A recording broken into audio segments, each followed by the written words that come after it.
Most people won't care about your struggle. Most people don't care that you're hurting. They'll nod. Maybe say stay strong. Then move on. Your pain is background noise in their busy lives. And that's the truth no one tells you when you're drowning. You think your struggle matters to them because it matters to you. But people are wired for self-preservation. They care until it gets inconvenient, until your pain interrupts their comfort. That's when you learn empathy has limits. And when you cross those limits, silence greets you. That silence stings. It feels like betrayal. But it's not. It's human nature. You'll beg for understanding. You'll explain yourself again and again. Nothing changes.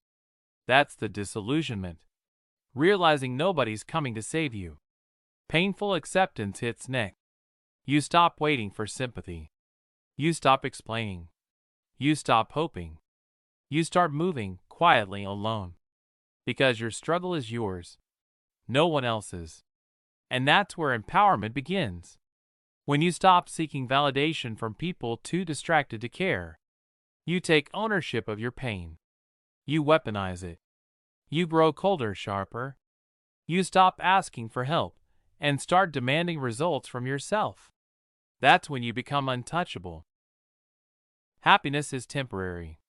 Life keeps moving. You chase happiness like it's permanent. It's not. It's a flicker. It shows up, smiles for a while, then disappears. You get that new job, new car, new person, and for a moment, everything feels right. Then reality comes back. Bills, loss, emptiness. The world doesn't stop just because you're happy. That's the disillusionment. Realizing happiness isn't a destination. It's a pit stop. And life just keeps driving. Painful acceptance follows.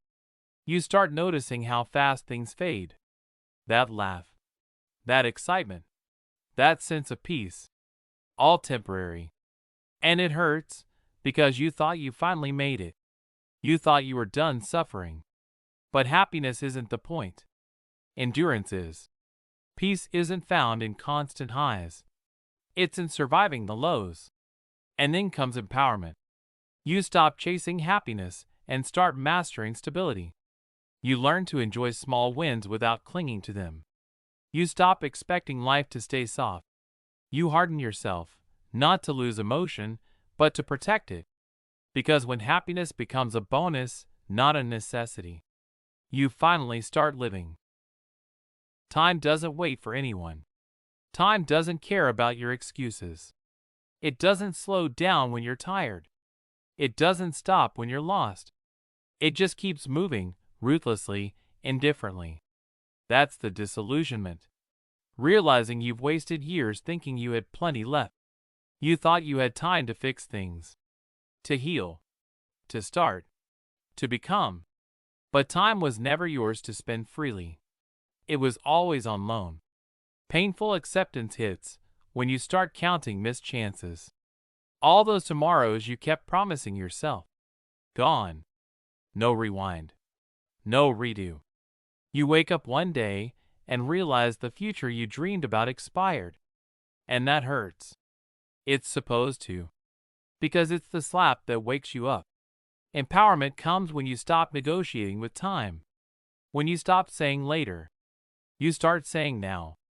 Every second becomes a weapon. Every choice deliberate. You move with urgency, not panic. Because you finally understand, time doesn't wait for anyone. But it rewards the ones who stop wasting it. People will betray you, even when you trust them. They smile in your face, call you family, then disappear the moment you need them. You'll never see it coming. You'll think loyalty means something, that trust protects you. It doesn't. The ones you defend the hardest usually twist the knife the deepest. You'll sit there replaying everything, wondering what you did wrong. You didn't. You just forgot one rule. People do what's best for them, always. The betrayal never feels cinematic. It's quiet. It's a text left on read. A friend who stops checking in. A partner who changes overnight. It's realizing they weren't who you thought they were. Maybe they never were. You'll want to hate them, but eventually you'll just go numb. That's when the truth sets in. Trust isn't protection, it's a risk. And every time you take it, you gamble with pain. The lesson? Don't harden completely. Just stop expecting people to act right because you did. Loyalty isn't contagious. Protect your peace, not your image of them. Success is lonely. Few will celebrate with you. You think they'll clap for you. You think your progress will inspire them. It won't. It'll expose them. The higher you go, the quieter it gets. The people who used to cheer suddenly look uncomfortable. They don't hate your success. They hate their reflection in it. You'll start hiding your wins just to keep the peace. Pretending things are the same when they're not. You'll crave someone who genuinely gets it, but most won't. They'll see your growth as distance, not effort. The loneliness hits hardest when you realize you can't share what you worked for. That dinner you thought would feel like a victory feels empty. You're surrounded, but unseen. Then it clicks. Maybe success was never meant to be shared. Maybe it's meant to strip you down until you stop needing validation. Because the climb isn't about applause. It's about endurance. So stop waiting for people to celebrate you. Some only show up when you lose. The silence after you win? That's your proof you outgrew the room. Nobody owes you anything in life. You can be kind, loyal, hardworking. Still, the world doesn't owe you a thing. Not success, not love, not fairness. You could bleed for something and still end up empty-handed. That's life. People love to say patience pays off, that good things come to those who wait. Sometimes they don't. Sometimes you wait and nothing happens. And you either sit there bitter or you move on anyway. It's a brutal kind of freedom when you stop expecting the world to be fair. You stop waiting for a reward that was never promised. You start realizing no one's coming to save you. No one's obligated to see your worth. The pain is real, but it's also power. Because once you stop expecting, you start acting. You stop begging life for favors and start taking what's yours. The lesson isn't about losing hope. It's about growing up. No one owes you anything, and that's exactly why everything you earn actually means something. Comfort zones kill growth silently. Comfort feels safe, predictable. You think you're resting, but you're actually decaying. The worst part? You don't notice it happening. You wake up one day and realize nothing has changed. The same job. The same routine. The same excuses. You call it peace. It's not. It's paralysis. Growth isn't loud. It doesn't knock. It shows up disguised as discomfort, failure, rejection, embarrassment. And you keep running from it, thinking you're protecting your peace, when really, you're protecting your mediocrity. You think your comfort zone is shelter, but it's a cage you build brick by brick with fear and routine. Every time you avoid change, that cage gets smaller. Every time you choose comfort, you shrink a little more. The truth is, nobody warned you that the easiest life is often the most regretful one. Comfort doesn't kill suddenly. It erases you slowly, quietly, like rot under paint. If it doesn't scare you, it's not growth. If it doesn't stretch you, it's not worth it. Stay comfortable long enough, and you'll start mistaking dying for resting. Pain is unavoidable, but suffering is optional. Pain hits everyone. It's part of being alive. You lose people. You fail. You get betrayed. You get hurt. Pain is raw, immediate, honest. But suffering, that's pain you rehearse. That's pain you feed. That's you holding on to a story that already ended. You can't stop the first cut, but you can stop picking at it. Some people live inside their wounds like it's home. They make pain their personality. They let it define what they deserve. Pain says this happened. Suffering says it will always happen. And that's the lie that chains you. You can't escape pain. But you can stop worshiping it. You can stop replaying the betrayal, the failure, the humiliation, as if suffering earns you redemption. It doesn't. It just steals time. Pain cleanses if you let it pass through. But you have to stop holding on to it like proof you've lived. Pain is a visitor. Suffering is a choice to keep the door open. You are replaceable in every relationship and job. That's the truth no one wants to swallow. You are not the exception. You are not irreplaceable. The moment you leave, someone else will fill your space. Maybe not better, but fast. Because the world moves on. Always does. You think your loyalty means permanence. It doesn't. You think your effort guarantees security. It won't.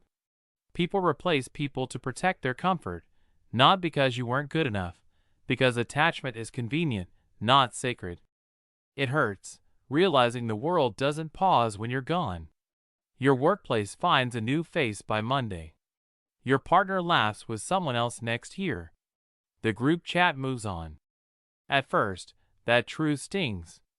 Then it frees you. Because if you're replaceable, then you stop performing for approval.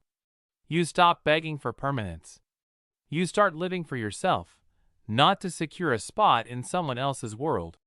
You are temporary everywhere. So make your time matter. Leave impact, not attachment. Because when they forget your name, your value shouldn't disappear with it. Dreams require sacrifices that others won't understand. You think they'll clap when you start chasing something real. They won't. They'll call it risky, selfish, unrealistic. They'll remind you of what you're giving up: comfort, stability, the illusion of being on track. But what they'll never see is what it costs you to stay small. You'll lose people. You'll miss moments. You'll be misunderstood by the ones who swore they loved you. They'll say you've changed, and they'll be right. You'll have to become someone who doesn't need their validation. That's the real sacrifice. The nights you work when everyone else sleeps. The silent meals, the skipped parties, the loneliness that gnaws at you because no one gets it. You'll start to question if it's worth it. You'll almost stop. Almost. But there's a point when almost doesn't matter anymore. When you realize mediocrity costs more than ambition ever did. When you'd rather be alone with purpose than surrounded by comfort and regret. That's when the sacrifice stops feeling like loss and starts feeling like freedom. The truth is, chasing a dream will always make you the villain in someone else's story. But better that than die as a footnote in your own. Fear controls more lives than failure ever will. Fear doesn't shout. It whispers.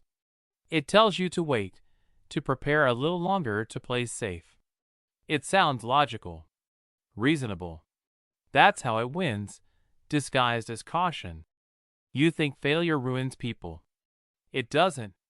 Fear does. It kills before anything even begins.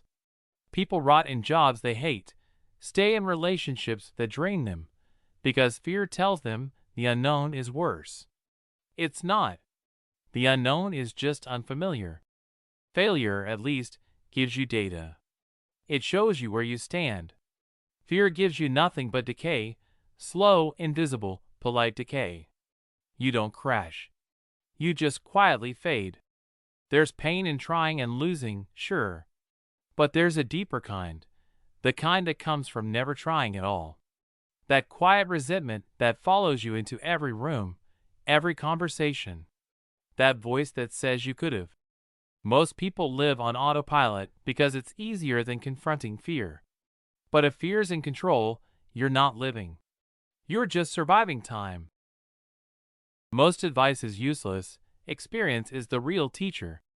Everyone loves to sound wise. Everyone's got opinions, theories, frameworks. They'll tell you how to live, how to think, how to win. But they won't be there when it burns. When the decision hits your gut and no advice fits. You'll realize most people talk from comfort, not from scars. Advice is neat, Life isn't. You can't outsource your lessons. You earn them, painfully, slowly, through failure and humiliation and long nights where you hate yourself. That's how you learn. Experience isn't pretty. It won't make you feel smart. It makes you bleed, then makes you build from it. Every scar rewires something in you that no book, no mentor ever could. People who learn from experience move different. They don't preach. They don't quote. They just know. You can hear it in their silence, that heavy, grounded kind of knowing that only comes from being broken and rebuilt. The truth is, advice is a map, but you'll never understand the terrain until you walk it barefoot, cut up, and lost. That's where the real lessons live. People judge more than they help. You think someone cares about your struggle? Most don't. They watch. They nod. They smile politely while your world crumbles. And sometimes you realize the ones you expect to lift you up are the first to point out what you're doing wrong. That stab? It cuts deeper than any stranger's glance.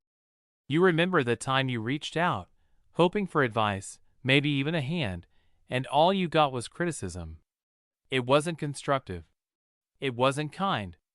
It was the casual cruelty of someone who had no intention of helping. You don't notice it at first. You only feel it when the echo lingers, after everyone else has moved on. And yeah, that stings. Because you wanted connection. You wanted help. You wanted someone to see you. But the truth is, most people are too busy defending their own fragile ego to care about yours. You have to stop expecting them to. You have to brace for it. Otherwise, every time you reach out, you bleed a little more. You learn to survive around judgment, not kindness. You learn to filter, dodge, and shield. It's lonely. It's bitter. But it's reality. And reality doesn't care about your feelings. Perfection is an illusion everyone chases, but never finds. You spend your days polishing, tweaking, editing yourself like some endless project. You think if you just get it right, people will finally approve. That moment will finally arrive. It never does. Because perfection doesn't exist. It's a trap. Look around. Everyone else is pretending too. The smiles, the achievements, the flawless Instagram lives, they're all curated versions of half-finished, messy reality. You chase it anyway. Because it feels safer than showing the cracks, the failures, the parts you don't want anyone to see. And while you're running, you're miserable. You miss the moments that actually matter. You miss laughter, mistakes, the raw, unfiltered chaos that makes life worth living. You eventually notice the futility. You feel exhausted, hollow. But the odd thing is, acceptance doesn't come with relief. It comes with this quiet, gnawing anger at yourself for believing in a lie for so long. So you stop pretending for everyone else. You stop chasing for approval. And in the smallest way, you start noticing the imperfect beauty around you. And that's something. The world doesn't pause for your feelings. It doesn't. You can scream, cry, rage, beg for it to slow down, to give you a break. It won't. Bills come. Deadlines come. Life moves while you're stuck in your head. People move on while you're drowning in yesterday's drama. It's brutal. You want sympathy, understanding, a moment to breathe. But the world has no patience for that. You can't stall time. You can't stall people. They have their own chaos, their own battles. And the pain? Oh, the pain of realizing you're completely alone in your urgency. No one is waiting for you. The world doesn't care. It forces you to act, to adapt, to grow whether you like it or not. And somewhere, buried under frustration and resentment, you accept it. You have to. Because if you don't, you stay stuck, crushed under your own weight, while everything else marches ahead. You learn to move. Fast. Relentlessly. Not because it's fair, but because it's necessary. You are your own biggest enemy. Every time you hesitate, every time you tell yourself not yet, not now, that's you stabbing yourself in the back. Everyone else is distracted. Everyone else is busy living their lives. The only person who can consistently trip you up is yourself. You'll procrastinate. You'll overthink. You'll talk yourself out of chances before anyone else even notices them. And the worst part? You'll know it. You'll see the opportunity right there, right in front of you, and still talk yourself down. The excuses will feel real. They won't be. You are the bottleneck. You are the limit. Stop pretending like there's some invisible force holding you back. There isn't. Look in the mirror. That's the problem. It hurts, right? To know that you're standing in your own way. To realize that the blame isn't some circumstance or unlucky timing. It's you. And the pain is inescapable because no one else can fix it. Friends can cheer, mentors can guide, but the moment you hesitate, it's on you. Every failure tastes like betrayal because it is. Betrayal by the one person who promised to fight for you every single day. That promise is broken. By you? And still, you want to hope. Still, you wait for a miracle. There isn't one. There's just you. Always you. Accept it. Stop whining about the world being unfair. You already know who the enemy is. Life doesn't reward effort equally. You can work harder than everyone else, sweat longer, sacrifice weekends, skip sleep, do everything right, and still get nothing. Meanwhile, someone with half your dedication, half your skill, will skate by and take the credit, take the money, take the recognition. It's infuriating because the system isn't fair. It never has been. Your effort doesn't guarantee anything. Not respect, not money, not success. It just guarantees exhaustion and disappointment sometimes. You'll spend nights thinking, what am I doing wrong? Why isn't it working? And you'll realize the answer isn't in your work. The answer is luck, timing, who you know, the way the stars aligned while you were grinding in the dark. You want a formula? There isn't one. Effort is invisible to the universe most of the time. And the universe is brutally indifferent. It's lonely, watching others succeed for no reason you can see, while your hands bleed from trying. The lesson isn't effort is useless. It's that effort alone isn't enough. It's a bitter truth, but one you need to swallow. Accept it or keep banging your head against the wall. Your choice. Most people forget kindness quickly. You'll give your time. You'll bend over backward for someone. You'll trust them. And the moment it's inconvenient for them, your effort, your care, your kindness evaporates in their memory. They won't remember what you did. They won't hold it in their hearts. They'll only remember what you didn't do next. It's cold. It's brutal. And it's real. You'll feel foolish. You'll feel invisible. That's because kindness is invisible to the people who benefit from it. They expect it, and when it's gone or delayed, they notice. When it's given, it doesn't earn loyalty. It doesn't make them better. It just disappears, leaving you wondering why you even bothered. And you'll adjust. You'll stop giving freely. You'll build walls. You'll start measuring the returns of your kindness, because the naive, open-hearted version of you is extinct.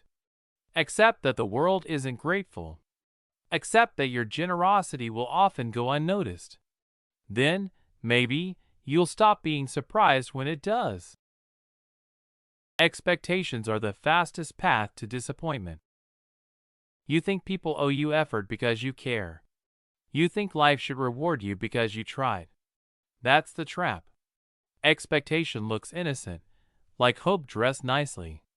But it kills slow. Every time you expect someone to understand you, you hand them a knife. Every time you expect life to be fair, you set yourself up for heartbreak. People forget, no one's coming to match your energy. No one's built to meet your standards perfectly. You get what you tolerate, not what you expect. There's a kind of peace that comes when you stop expecting closure, validation, or fairness. You stop chasing what never existed. You stop replaying the same scenes in your head. At first, it feels empty, like giving up. But it's not. It's just acceptance, raw, uncomfortable acceptance. The kind that doesn't look wise, just tired. That's when disappointment loses its power. You stop waiting for people to change. You stop waiting for life to say sorry. You move quieter, colder, freer. Everyone has a breaking point. Know yours. You think you're strong until life finds the crack. Everyone breaks somewhere. Maybe it's betrayal, maybe loss, maybe silence that lasts too long. There's no glory in pretending you're unbreakable. People romanticize endurance. Keep pushing, keep fighting. They say pain builds character. Sometimes it just builds damage. You need to know the exact moment when strength becomes self-destruction. When holding on turns into bleeding out. That's your line. Cross it too many times, and you stop recognizing yourself. The truth is, your breaking point doesn't make you weak. It makes you human. The only mistake is ignoring it. Pretending you can take everything. You can't. No one can.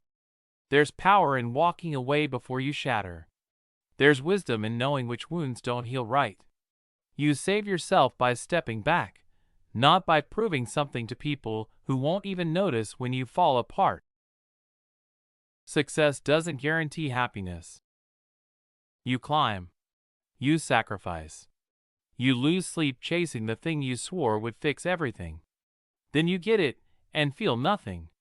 Maybe a rush for a day. Then silence. The truth hits like a slap. Success doesn't change your core emptiness. It only hides it behind applause. People won't tell you that. They'll say you made it, that you should be grateful. But you'll lie awake realizing you traded peace for a title. You thought achievement meant arrival. It doesn't. It's a checkpoint that moves every time you reach it. That's the cruel part. The world claps while you quietly collapse. So you start unlearning. You stop chasing status, start chasing stillness. You stop performing happiness and start building it in small, unglamorous ways. Quiet mornings, honest company, peace with yourself. It's not failure to want less. It's sanity. Success without joy is just exhaustion with better lighting. Popularity fades, character lasts. Popularity will leave you. It always does. No matter how high you rise, no matter how many followers you gain, eventually the world moves on. People forget, trends change, and you're left with nothing but a fading echo of who you used to be. But character? Character stays. When it's just you in the room, with no one cheering you on, your character is what you're left with. That's what holds you up when everything else crumbles. It's what defines you when everything else is in flux. You won't get the likes, the validation, or the attention, but you will have something deeper, something that won't fade when the spotlight does. You can look around and see people rise, grab attention, and leave a trail of success behind. But when it's gone, it's gone. What they had was temporary. People worship their popularity, not their integrity. Now those same people move on to the next shiny object. And when you're left alone, you'll have to stare at your own reflection and ask, who am I without that? You might have thought you needed the fame, the applause. But once it's gone, you realize it was never that important. It's a hollow feeling, isn't it? The applause fades, but you're still there. What's left of you when you're stripped of all the superficiality? That's when you'll know it was your character all along that mattered.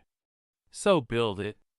Not for validation, but for the quiet strength it gives you when the world doesn't care anymore. People admire results, not effort. No one gives a damn about how hard you worked. They don't care about the sleepless nights, the sacrifices, the failures you endured. All that matters is the end result. If you don't have the outcome, your effort is meaningless. No one praises the struggle. People admire the results because that's all they see. The rest is irrelevant to them. You can bleed, you can grind, but if you don't deliver, if you don't show the result, it's like you never tried at all. It's a cruel reality, but that's how it works. Effort is invisible. Results are the only thing that count. You can spend years working on something, putting your soul into it, and still be overlooked. You'll get no praise, no recognition, just a cold silence from the world. Meanwhile, someone who stumbled into success will take all the glory. It's not fair. But that's the way it is. Maybe you'll try to convince yourself it's about the journey, about the process. But deep down, you know it's about the results. The world doesn't care about the work. And that's where the pain lies, accepting that no matter how hard you try, if you don't have the result to show for it, no one will care. So do it anyway. Keep pushing. But understand, results are all that matters in the end. Life punishes the unprepared. Life doesn't care about your excuses. It doesn't care about your hopes or your dreams. It doesn't care about your struggles, your setbacks, your bad luck. Life will punish you if you're not prepared. You won't get a second chance, no do-overs. If you're not ready when the opportunity knocks, it'll move on without you. And you'll be left behind.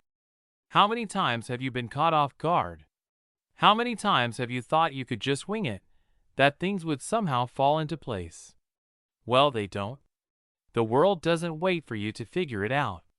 Life doesn't wait. You can't coast through it hoping that things will work out on their own. You have to prepare. Or else you will suffer. There are those who go through life thinking they can improvise, thinking that everything will be fine if they just try their best. But reality hits hard.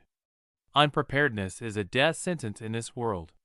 You won't survive it if you don't get your act together. Life will take what it can and leave you with nothing.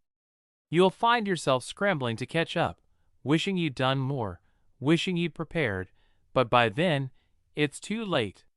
The moment's gone. The opportunity is lost. Life has no mercy.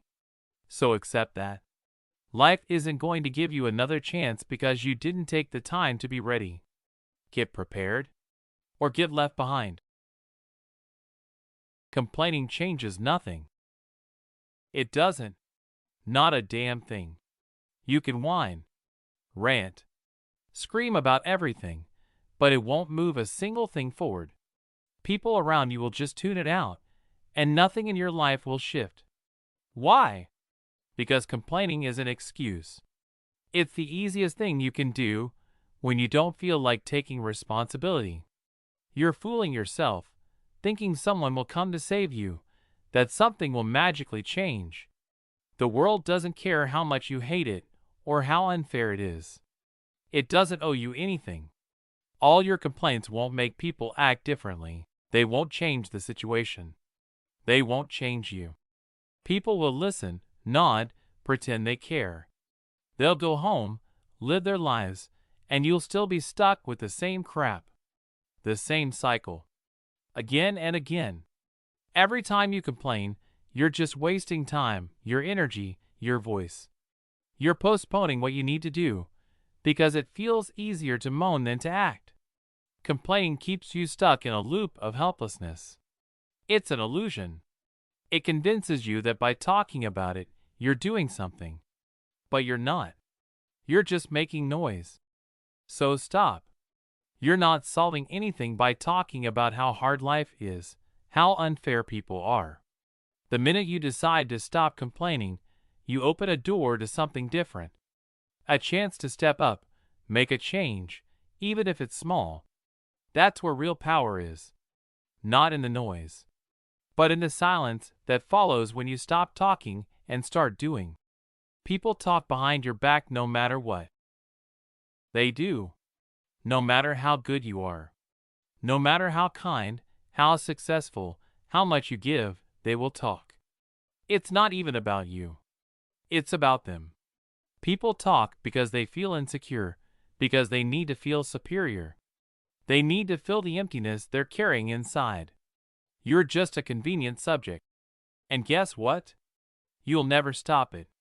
You'll never make people stop gossiping or judging you when you're not around. It's part of the game. You can be the nicest person in the room, but it won't stop the whispers, the judgment, the side glances. They'll find something. They'll make something up. And it's not just that they'll do it once. They'll do it again and again because it makes them feel better about themselves. It's their weakness, not yours. It stings. It hurts, doesn't it? Knowing that even after you put everything on the table, after you've been loyal and open, there are still people speaking badly about you when you're not around. But here's the thing, you'll never stop it. You can't control their mouths, and if you try, you'll drive yourself insane. So why waste your energy? Accept it. People will talk. They'll judge. But the only opinion that truly matters is yours, not theirs. When you stop giving a damn about what they say, you'll find freedom. It doesn't matter anymore. The moment you accept that people will always talk, no matter how hard you try, you can stop worrying. That's when you win. Waiting for perfect timing wastes life. Perfect timing doesn't exist. It's a lie you tell yourself to avoid acting. We all wait for the right moment to start something. The perfect day, the perfect conditions. But here's the ugly truth. Life doesn't wait for you. Time doesn't care about your plans. You can keep waiting, but the clock is ticking. You're running out of time, but you're too busy waiting for everything to line up perfectly. It won't. It never does. How many times have you put something off, thinking it wasn't the right time? That it would happen when the stars align? But it never does it? You just keep waiting, and life keeps passing you by. The perfect time doesn't exist. You either do it now, with all its imperfections, or you keep dreaming about it while everything passes you by. It's painful. It's painful to admit that you've wasted so much time waiting, thinking things would magically fall into place. You've seen people who didn't wait for the perfect moment. They acted when they had nothing but the will to try. And look at them now. They're moving forward, while you're still stuck, waiting. Waiting for what? The perfect moment? That's the lie you've been telling yourself, and it's killing you. What if you just acted? What if you stopped waiting for everything to be perfect? The moment you let go of that idea, you free yourself from the chains you built around you. It's never going to be perfect. So stop waiting for it. Start now. Even if it's messy, even if you fail, doing it is better than never doing it at all. Money magnifies character flaws. You've seen it. People get money, and suddenly, their worst traits come to the surface. It's like flipping a switch. They become greedy, arrogant, selfish, traits that were always there, just buried under the surface. But now they've got the resources to show it. And guess what? Money doesn't fix anything. It makes everything worse. If you were a jerk before, you're just a richer jerk now. If you lacked discipline before, you're just indulging more. It's easy to think money will make you better, more powerful, more lovable. But it only brings out what was already there, amplified.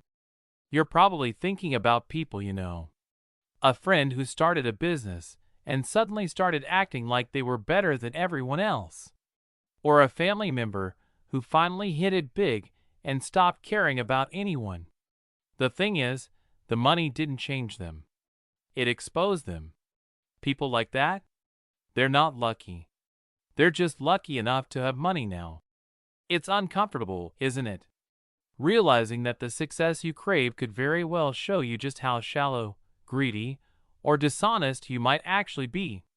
Because success, wealth, power, they don't change people.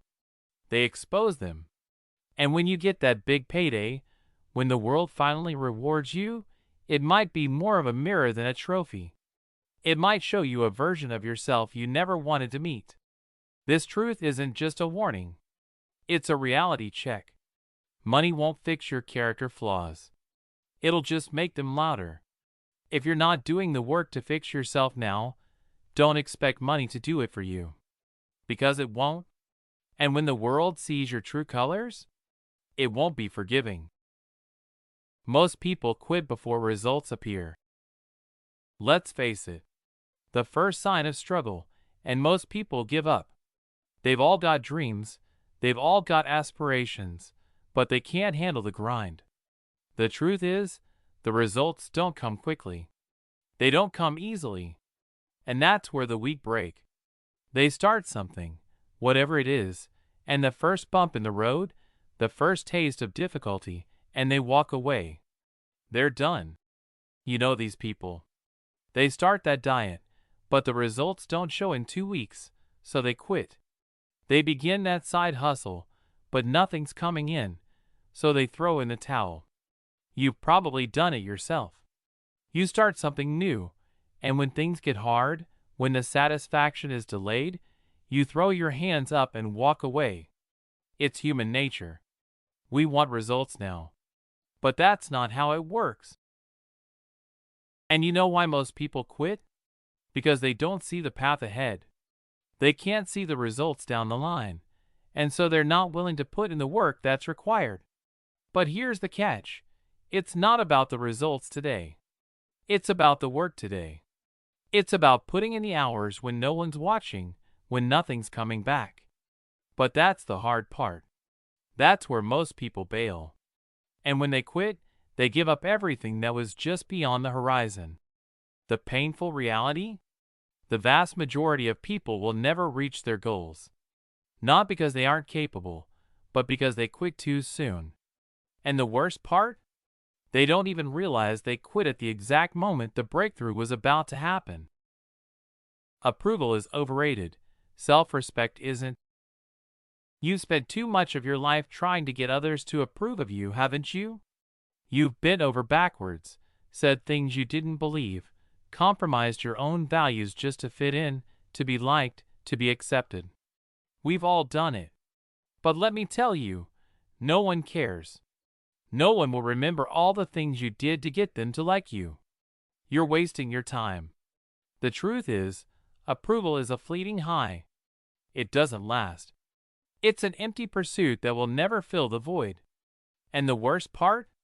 The more you chase it, the less you have of yourself left. When was the last time you felt truly good about yourself? Not because someone else praised you, but because you respected your own actions. When was the last time you made a decision that wasn't based on others' opinions, but on your own standards? The world isn't going to hand you self-respect. No one's going to say, "Good job for not selling out." No, they'll reward you for the shortcuts, for the easy wins, for the fake smiles. But none of that matters when you're left alone, staring at yourself in the mirror. You know deep down that getting approval from others doesn't satisfy you.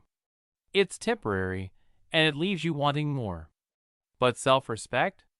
Self-respect is lasting. It's something you carry with you, no matter what anyone else thinks. It's hard, uncomfortable even, but it's real.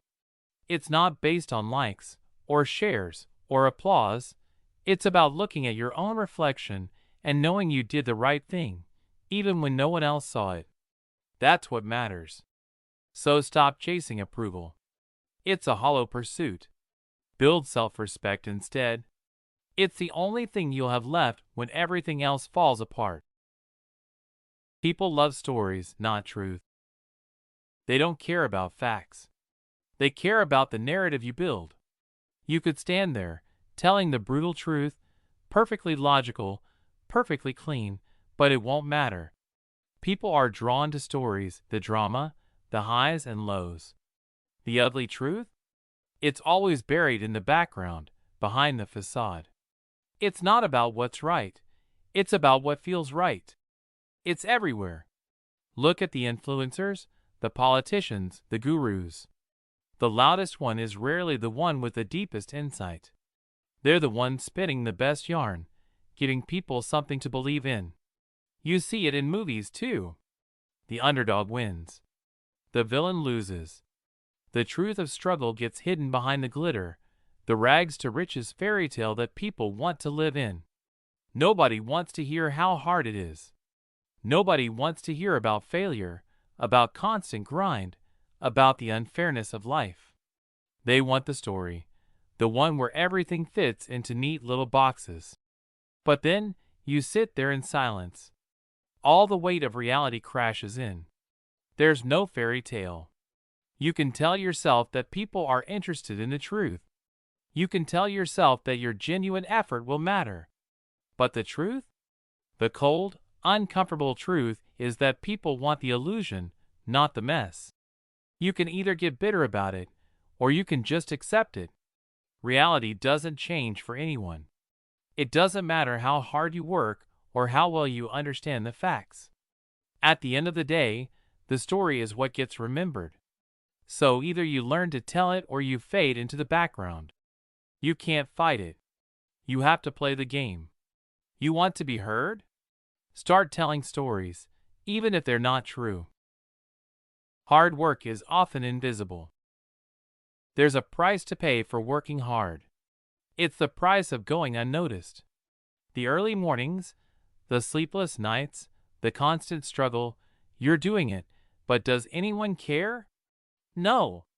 They don't see it. They only see the results. Most people are too busy focusing on the outcome. The applause comes when you finally reach the finish line, but nobody remembers the hours of preparation. Nobody remembers the grind.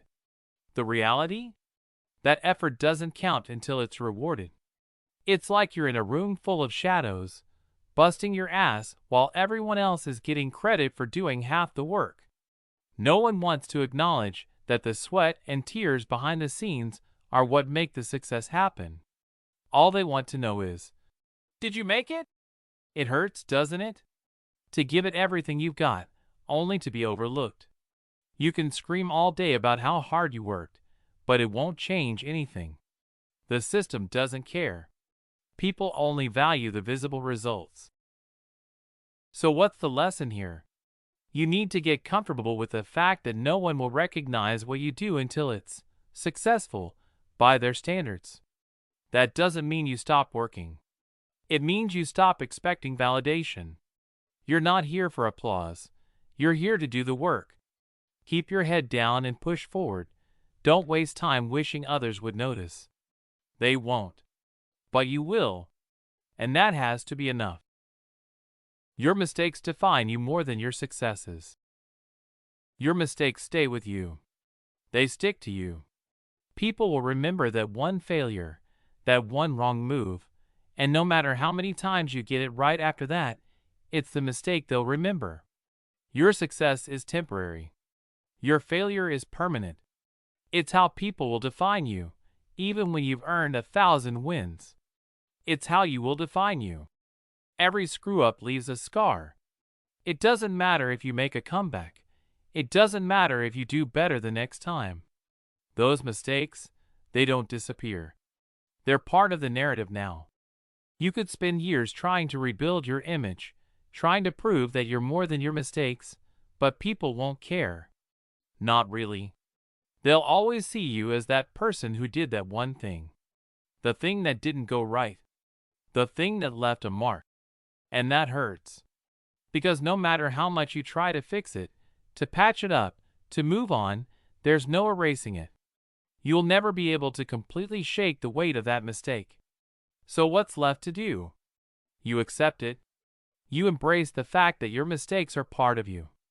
You let them shape you, because they're what make you real. If you hide from them, they'll only grow stronger. Stand in front of them. Own them. They're yours. You can't outrun them, and that's okay. The truth? Mistakes are the price you pay for growth. They're the price you pay for moving forward. So stop pretending like you can move past them. They're what you are. They define you. No one remembers small favors. You think people will notice the little things. They don't. You give your time, your help, your patience, and it disappears. No thank you. No memory. just silence. You call it kindness. They call it normal. That's the truth no one wants to say out loud. Small favors vanish into the background noise of everyone's life. You fix someone's problem once, they forget. Do it twice, they expect it. Do it 3 times, they think it's your job. That's how the world rewires gratitude. It decays fast. And it hurts. You remember every time you went out of your way. Every late night, every sacrifice. They remember none of it. You tell yourself it's fine, but deep down you feel used. Maybe the lesson isn't to stop being kind. Maybe it's to stop expecting memory. Do it because you want to, not because you want to be remembered. Because small favors don't live long. But self-respect does. Life isn't fair. Accept it or suffer. You can keep screaming at the sky, or you can move on. Life doesn't hand out justice evenly. It never did. Some people get lucky. Others get crushed for doing everything right. No karma, no fairness. Just random outcomes. Look around. Mediocre people win. Good people burn out. It's not fair. It's not supposed to be. The game was never built for balance. The pain hits hardest when you believe it should be fair. You think effort guarantees reward, but it doesn't. You think honesty gets respect, often it doesn't. The world pays what it wants, not what you deserve. Acceptance isn't giving up. It's clarity. Once you stop expecting fairness, you stop bleeding over it. You see the rules for what they are, not what you wish they were. Then you start playing smarter. Not fairer, smarter. Comfort is the enemy of growth. Comfort feels safe. That's why it traps you. You settle in, you breathe easy, you stop fighting. And slowly you rot. Growth never happens in a soft bed. It happens when you're cornered, tired, and desperate to escape. Think of the times you changed, really changed. Was it when everything was easy? No. It was when things hurt. When you had no choice but to adapt. Pain pushed you further than comfort ever could. The cruel part? Comfort whispers. It says you've done enough. It says you deserve to rest. And you believe it, until years pass, and you realize you've gone nowhere. Growth demands discomfort. Not once, not twice, constantly. If you're too comfortable, you're already falling behind. That's the quiet truth most people ignore. Because it's easier to stay still than to grow up. People avoid responsibility. They love the idea of being in control. Until control means accountability. Everyone wants power. No one wants blame. You'll hear people say, I didn't have a choice. But that's a lie. They had choices. They just didn't want to deal with the consequences. Responsibility isn't heavy because it's hard. It's heavy because it reveals who you really are when no one's there to clean up after you. Think about it. Miss a deadline, blame the system. Relationship falls apart, blame timing. Life doesn't go your way, blame luck. It's always someone else's fault. Always some story that saves pride. The truth is, people would rather carry guilt quietly than face guilt publicly. It's easier to look helpless than to look like you failed. Responsibility feels like a mirror. You stare at it too long, you start to hate what you see. So people turn away. They'll talk about accountability, they'll repost quotes about ownership, but they'll never sit with the silence that comes after, when it's just them and their choices. At some point, you realize, responsibility doesn't come with applause. It comes with silence, weight, and self-respect. Most people will choose comfort instead. Words hurt more than silence. Silence can sting. But words tear through you. They stay. You can replay them 1,000 times in your head, and they cut the same every time. People say, it's just words. No, it's never just words. Words are the tone of rejection, the edge of betrayal, the cold in someone's voice when they stop caring. You ever notice how silence fades, but words echo? You move on from quiet, but you can't move on from something cruel that was said when you were already fragile. Silence leaves room to heal. Words fill that room with noise you can't escape. People talk carelessly, thinking everyone will just forget. But they don't. You remember the sentence that broke you years later. The way it was said. The look that came with it.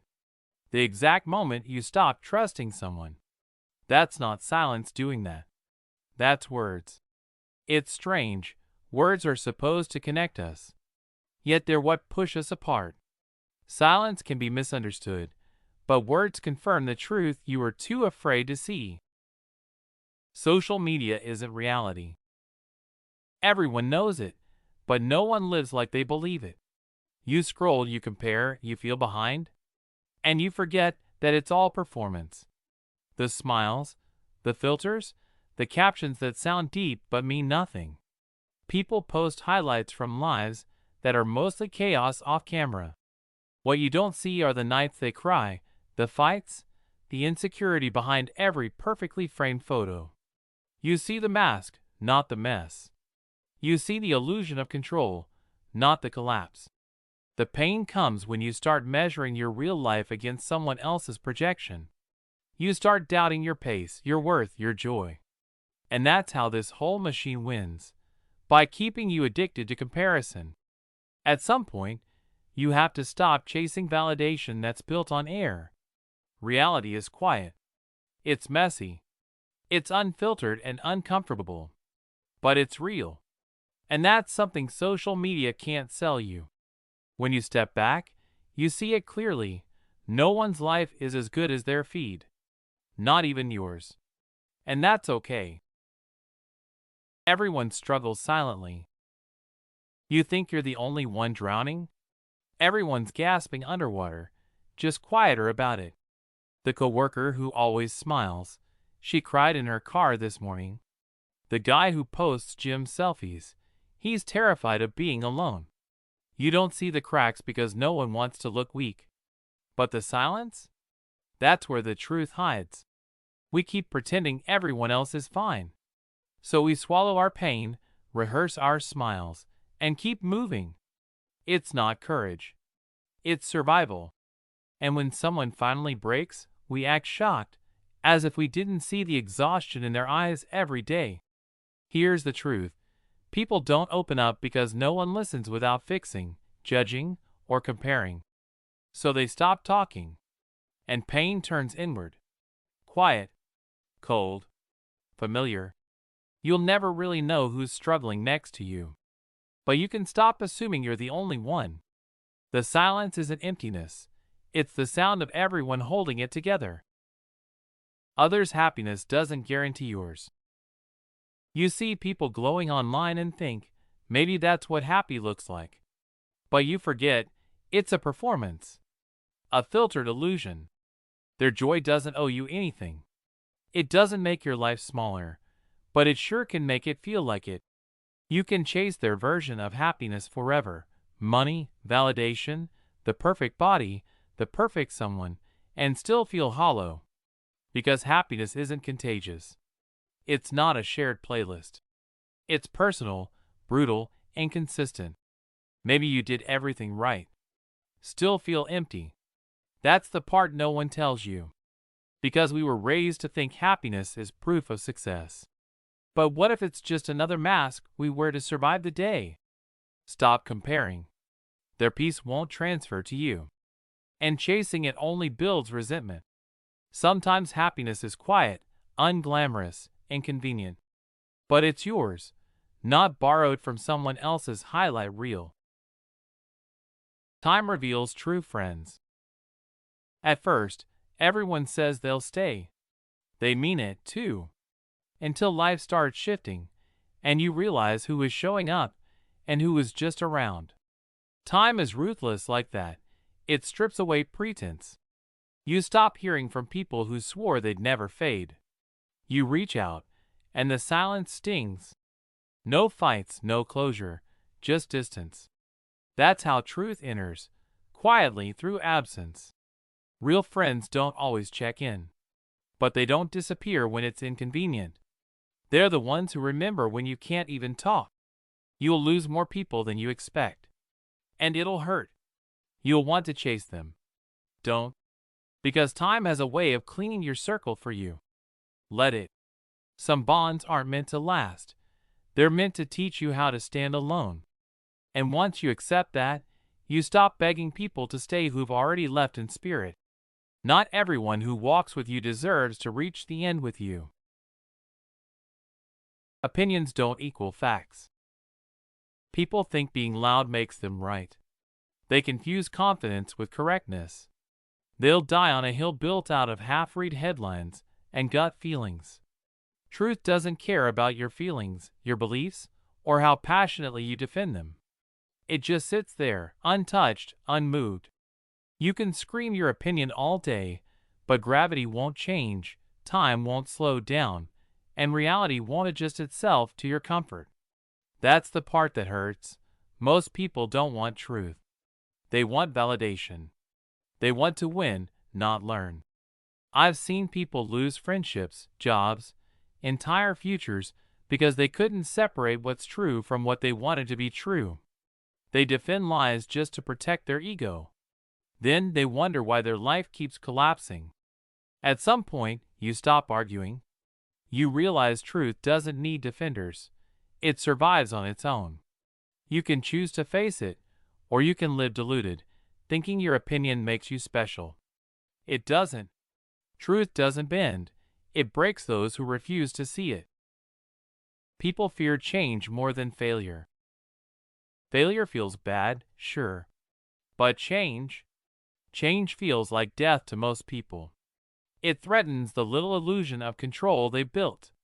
So they'd rather stay stuck, miserable, predictable, because at least misery feels familiar. Look around. Everyone says they want to grow, but when the moment comes to leave comfort behind, they freeze. They sabotage. They call it bad timing or not ready yet. Truth is, they're terrified of becoming someone they don't recognize.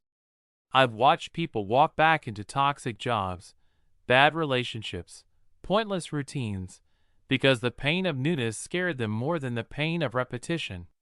That's how most people waste decades, by choosing what's known over what's right. But the thing about life is, it doesn't wait for your permission. Change happens with or without your courage. The only difference is whether you move with it or get crushed by it. Acceptance doesn't feel good, but it frees you. And freedom always costs comfort. Life doesn't owe you explanations. You can beg for closure, meaning, fairness, but life isn't listening. It's not a teacher handing out reasons. It's more like a storm. You survive it, or you don't. Things happen, good people suffer, plans fall apart. Not because of karma, not because of a lesson, just because. People waste years trying to decode the why. Why did they leave? Why did I fail? Why did it end this way? As if there's a secret logic somewhere, waiting to comfort them. There isn't. Sometimes the answer is silence. Sometimes there's no pattern, just chaos. It's a painful truth to accept, that the world doesn't revolve around your understanding. But once you do, something shifts. You stop fighting reality, stop demanding fairness, stop waiting for an explanation that never comes. You start living. Not because you figured it out, but because you finally stopped needing to. That's peace, not knowing why, but going on anyway. People take more than they give. You already know this, you just pretend you don't. Most people walk around with empty hands and full expectations. They want your time, your energy, your comfort. They call it connection, but it's consumption. You keep offering pieces of yourself like generosity is some kind of sport, and they keep scoring points off your exhaustion. The truth? Giving doesn't make you noble if no one's giving back. It just makes you easier to use. You see it in friendships that feel like customer service, in families that remember you only when they need something fixed, in workplaces that call exploitation. Team spirit. You convince yourself it's fine, because at least you're needed. But being needed isn't the same as being valued. The hardest part is realizing people won't change just because you treat them better. So you start pulling back, one quiet step at a time. You stop explaining. You stop overcompensating. You stop bleeding for people who don't notice when you're empty. Acceptance comes like fatigue. You don't get angry anymore. You just understand. Some people are takers by instinct. Some are just too self-absorbed to notice they're taking. Either way, you learn the boundary. Not out of bitterness, but survival. The lesson? Give less to keep more of yourself. Waiting for motivation is a trap. You tell yourself you'll start when you feel ready, when you feel inspired, when the timing feels right. That's the lie. You wait, days turn into weeks, and the fire you thought you'd feel never comes. Motivation doesn't arrive, it decays. Truth hits when you finally realize nothing magical is coming to rescue you. No mood swing, no lightning strike, no perfect morning. The world rewards those who move even when they don't feel like it. Ever notice how discipline feels boring, but it works?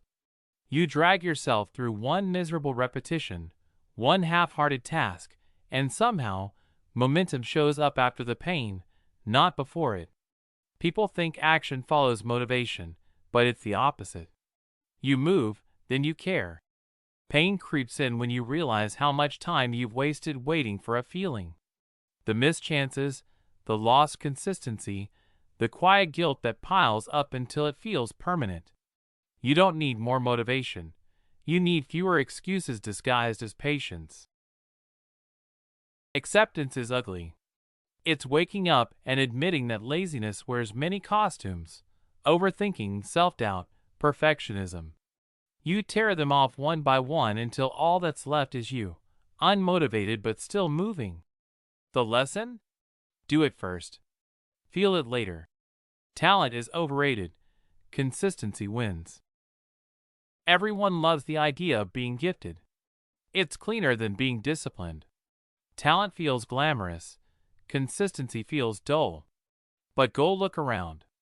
The world is full of talented people who never finished what they started. The truth bites when you realize talent is just potential energy. It means nothing until you turn it into motion. Most people never do. They get praised too early, or they get scared too fast.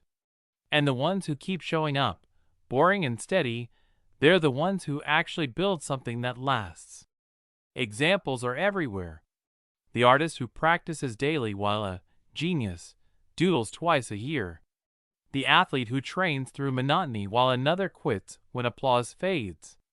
The difference isn't brilliance. It's endurance. Pain comes from admitting that you could have been better if you hadn't relied on talent. You remember moments when you stopped trying because it felt beneath you, because you thought skill alone would carry you. It didn't. Acceptance feels colder. You realize greatness is built in repetition, not inspiration. It's the 1,000 invisible hours, not the highlight reel. And that truth hurts because it's so ordinary. The lesson? Talent gives you a start. Consistency decides if you finish. You can't control others, only yourself.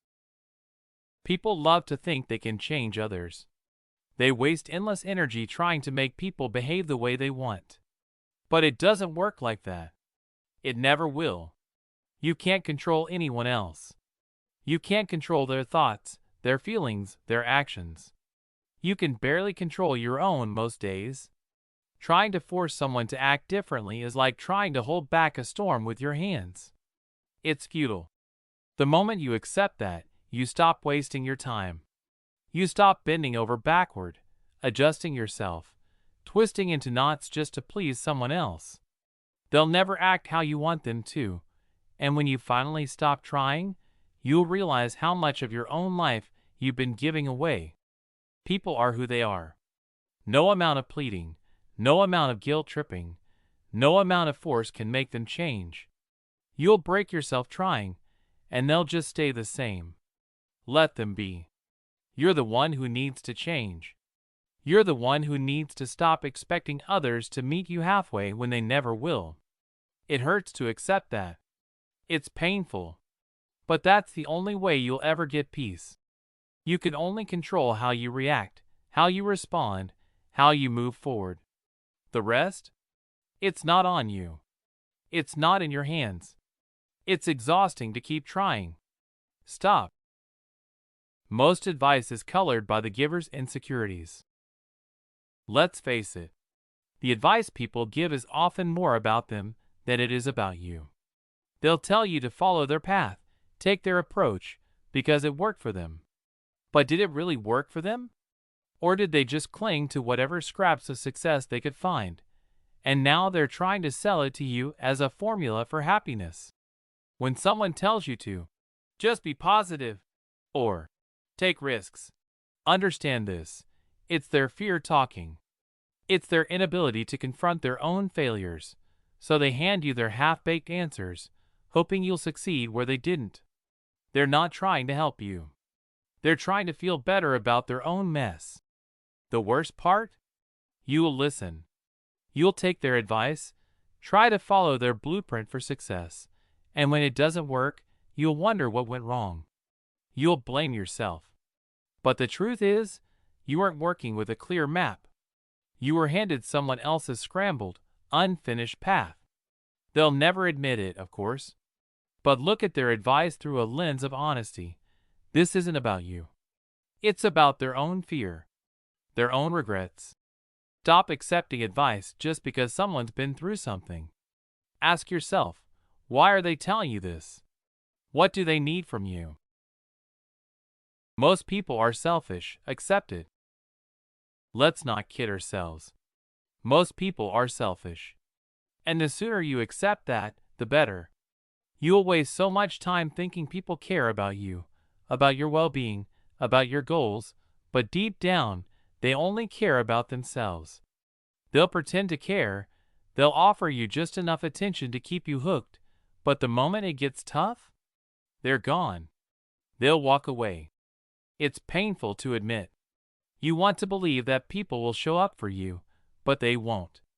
They have their own struggles, their own desires, and if it doesn't directly benefit them, they won't be there. They'll help you when it's easy, when it doesn't cost them anything.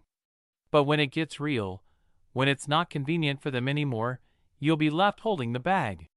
People talk about loyalty, about connection, but the truth is, most people are only loyal to themselves. They'll keep you around as long as it suits them. After that, you're disposable. And here's the real kicker, you knew that deep down. You just didn't want to see it. You didn't want to believe it, because it hurts to know that the ones you trust the most will be the first to turn their back on you. So stop expecting more from others. Stop putting your faith in people who will never give back as much as you're willing to give. It's ugly, it's painful, but it's true. And when you accept that, you'll stop being disappointed. You'll stop feeling betrayed. You'll stop expecting people to meet your needs. Because they won't. They never will. Life exposes liars eventually. Lies don't last. People think they can get away with it. They think they can deceive forever.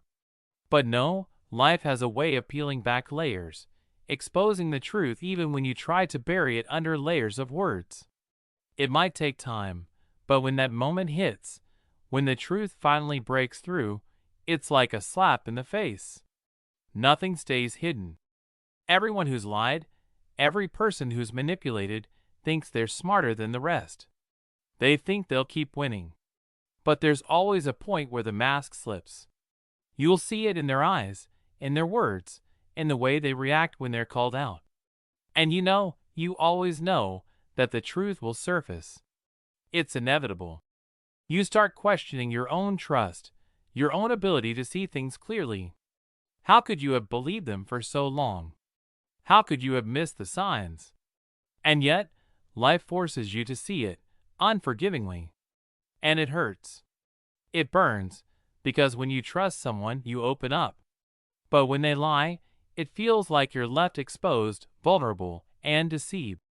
At some point, you have to let go of the anger. You have to stop trying to prove they're wrong, to expose them further.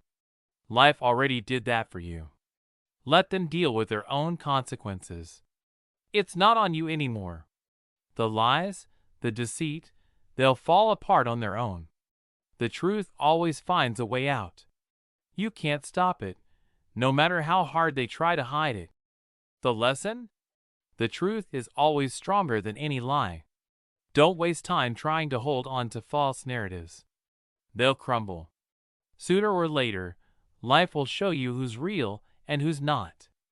And you'll be left with nothing but clarity. People leave when it's convenient.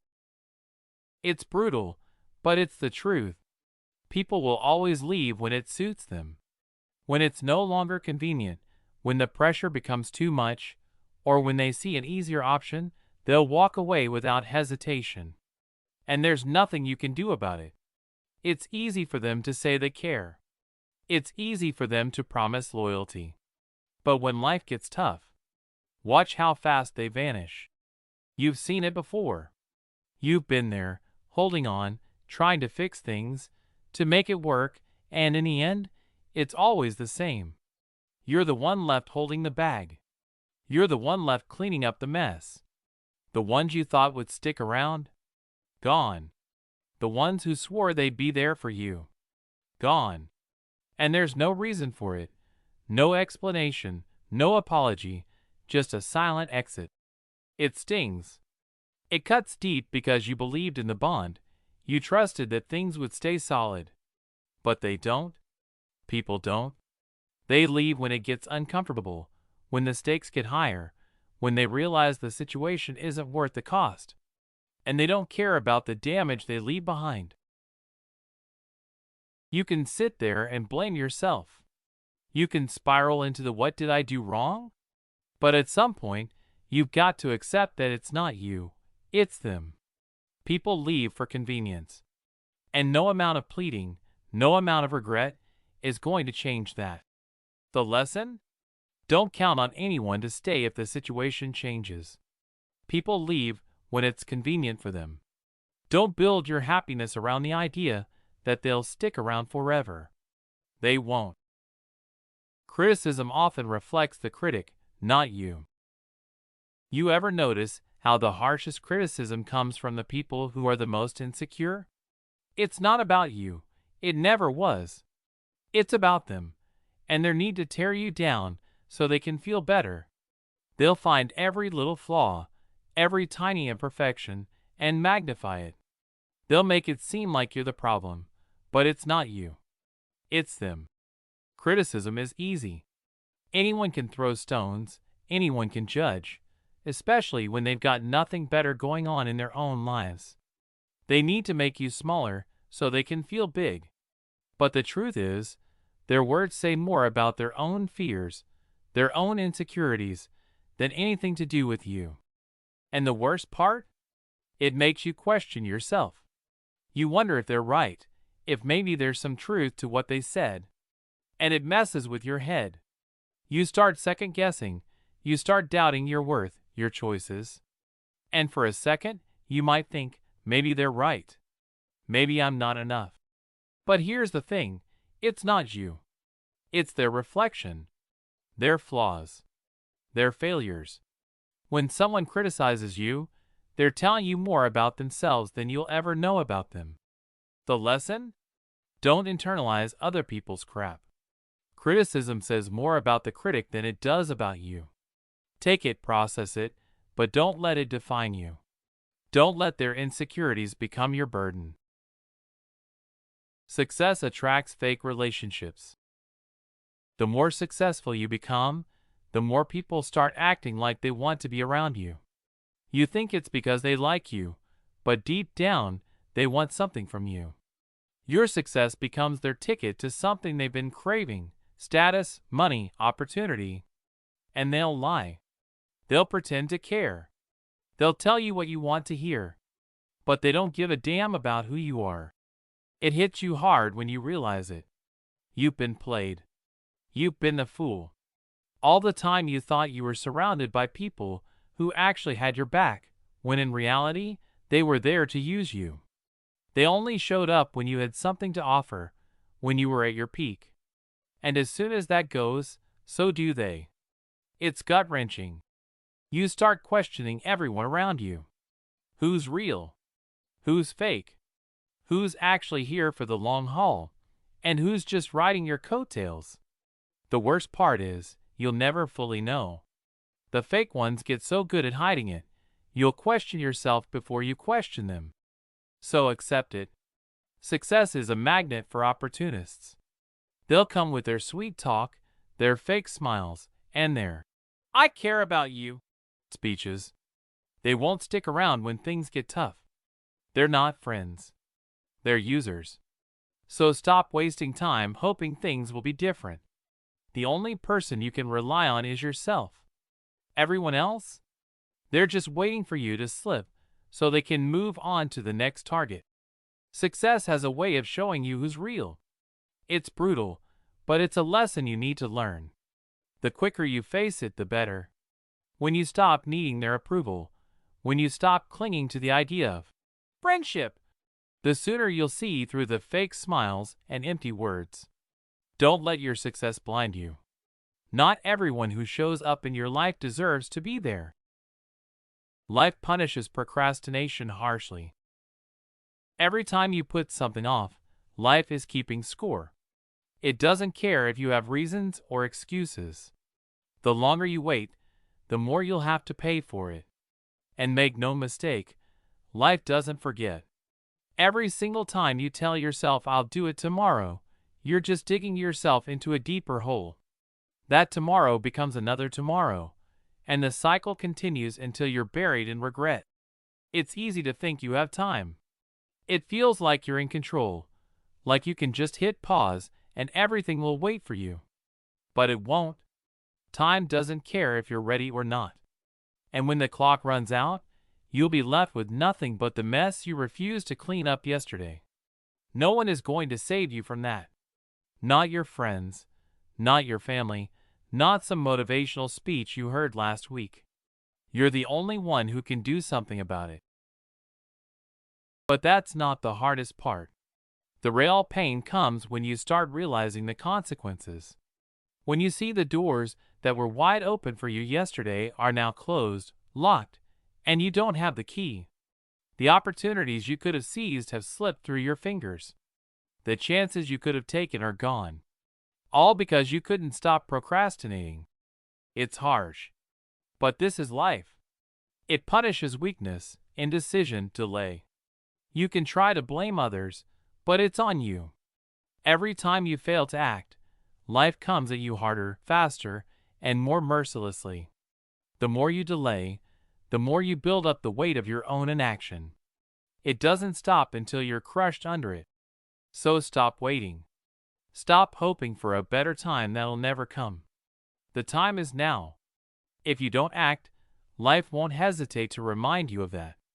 You'll pay the price for your procrastination, and trust me, it won't be pretty. The lesson? Time waits for no one. And life doesn't give second chances. You can't save everyone. There are people in your life who you want to help. You care about them.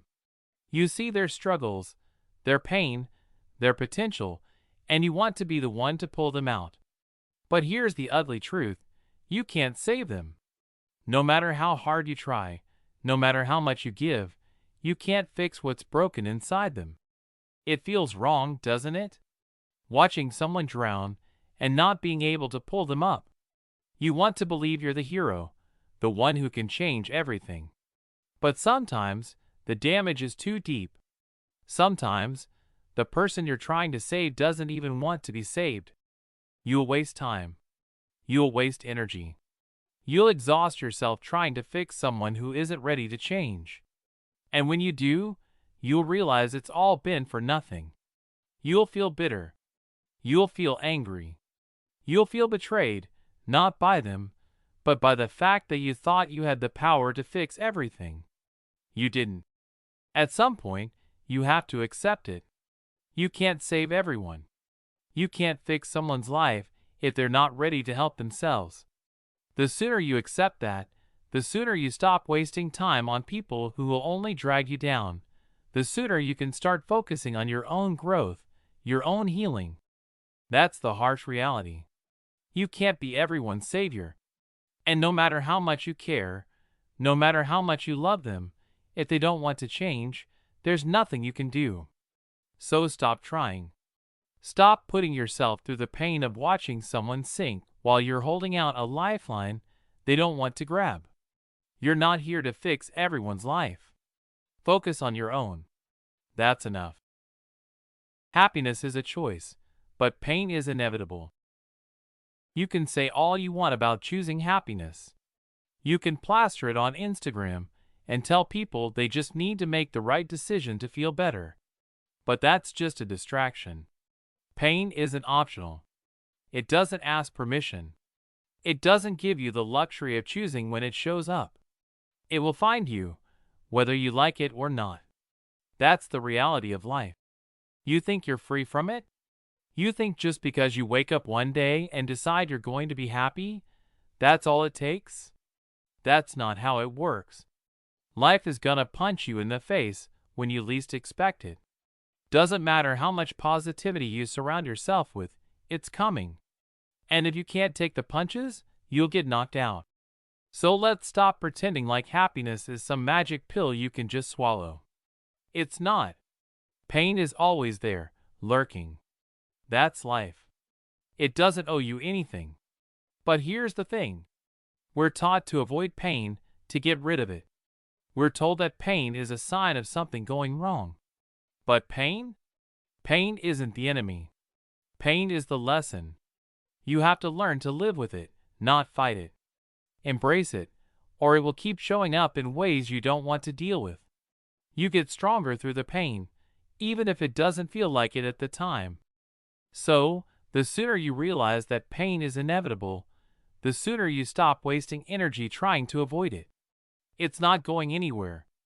And you don't need to be afraid of it. You just need to accept it. And only then will you learn what real happiness is. It's not about avoiding pain. It's about how you deal with it when it comes. People prefer stories that flatter, not truth. You know what's easier than telling the truth? Lying.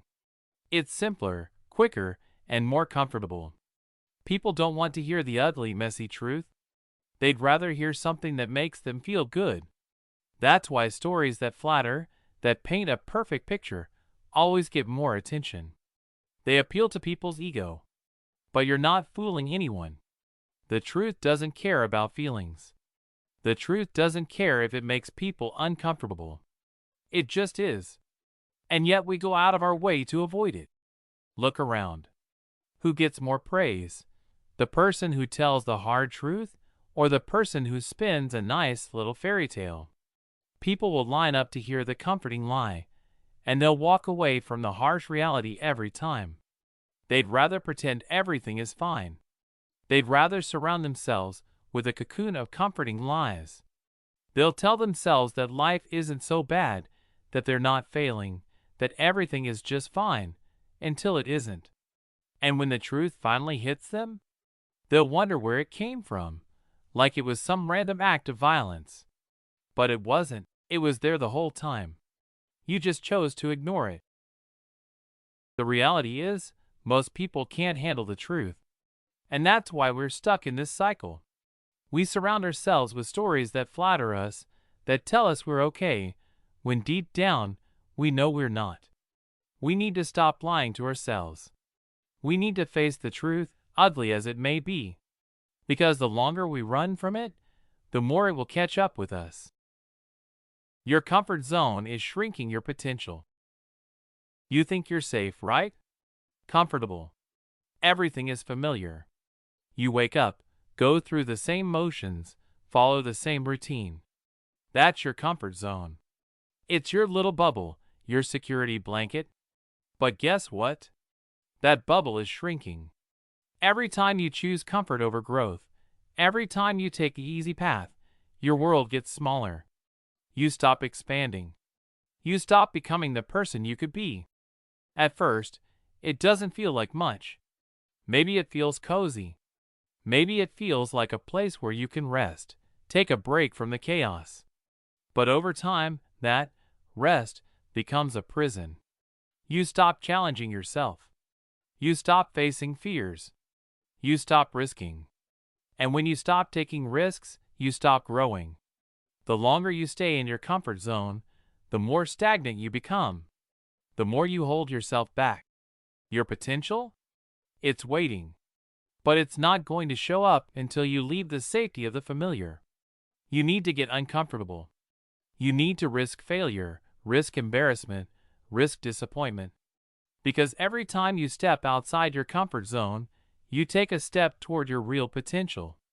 The longer you avoid discomfort, the longer you keep your true potential locked away. And you don't even realize it. You're stuck in this cycle of settling for less than you're capable of.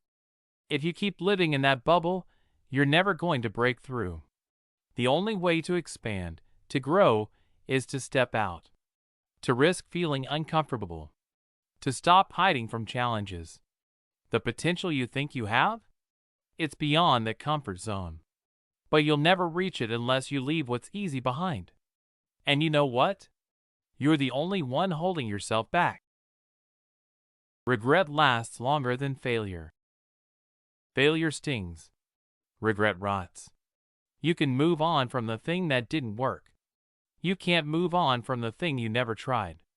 Failure is loud for a day. Regret whispers for decades. It shows up in quiet moments, when everything else is fine, asking what if.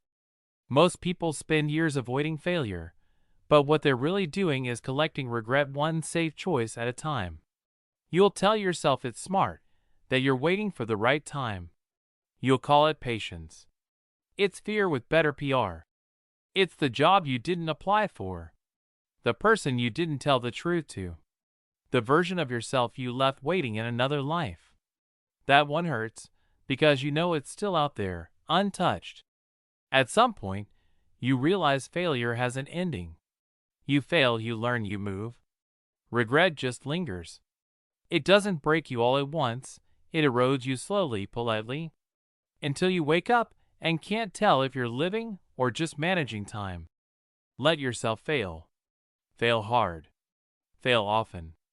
At least then the pain has a name, a story, a scar. Regret gives you nothing but silence. People admire confidence, not competence. The world doesn't care how skilled you are if you can't sell it. People follow the loudest voice in the room, not the smartest. That's why you've seen fools in power and geniuses ignored. Competence whispers. Confidence performs. We were taught that talent wins. It doesn't. The stage belongs to whoever walks onto it first and acts like they belong there. The sad part is it works. People trust certainty, not truth. They'd rather be led boldly into a wall than carefully toward a solution. Maybe you've been that person, doing the work, staying humble, waiting to be noticed. You don't get rewarded for quiet excellence. You get forgotten. Because the world can't recognize what doesn't demand its attention. The bitter truth is that competence builds the world, but confidence sells it. If you're tired of being overlooked, stop apologizing for existing. Speak first. Move first. Let the confident one sweat to catch up. Life punishes indecision.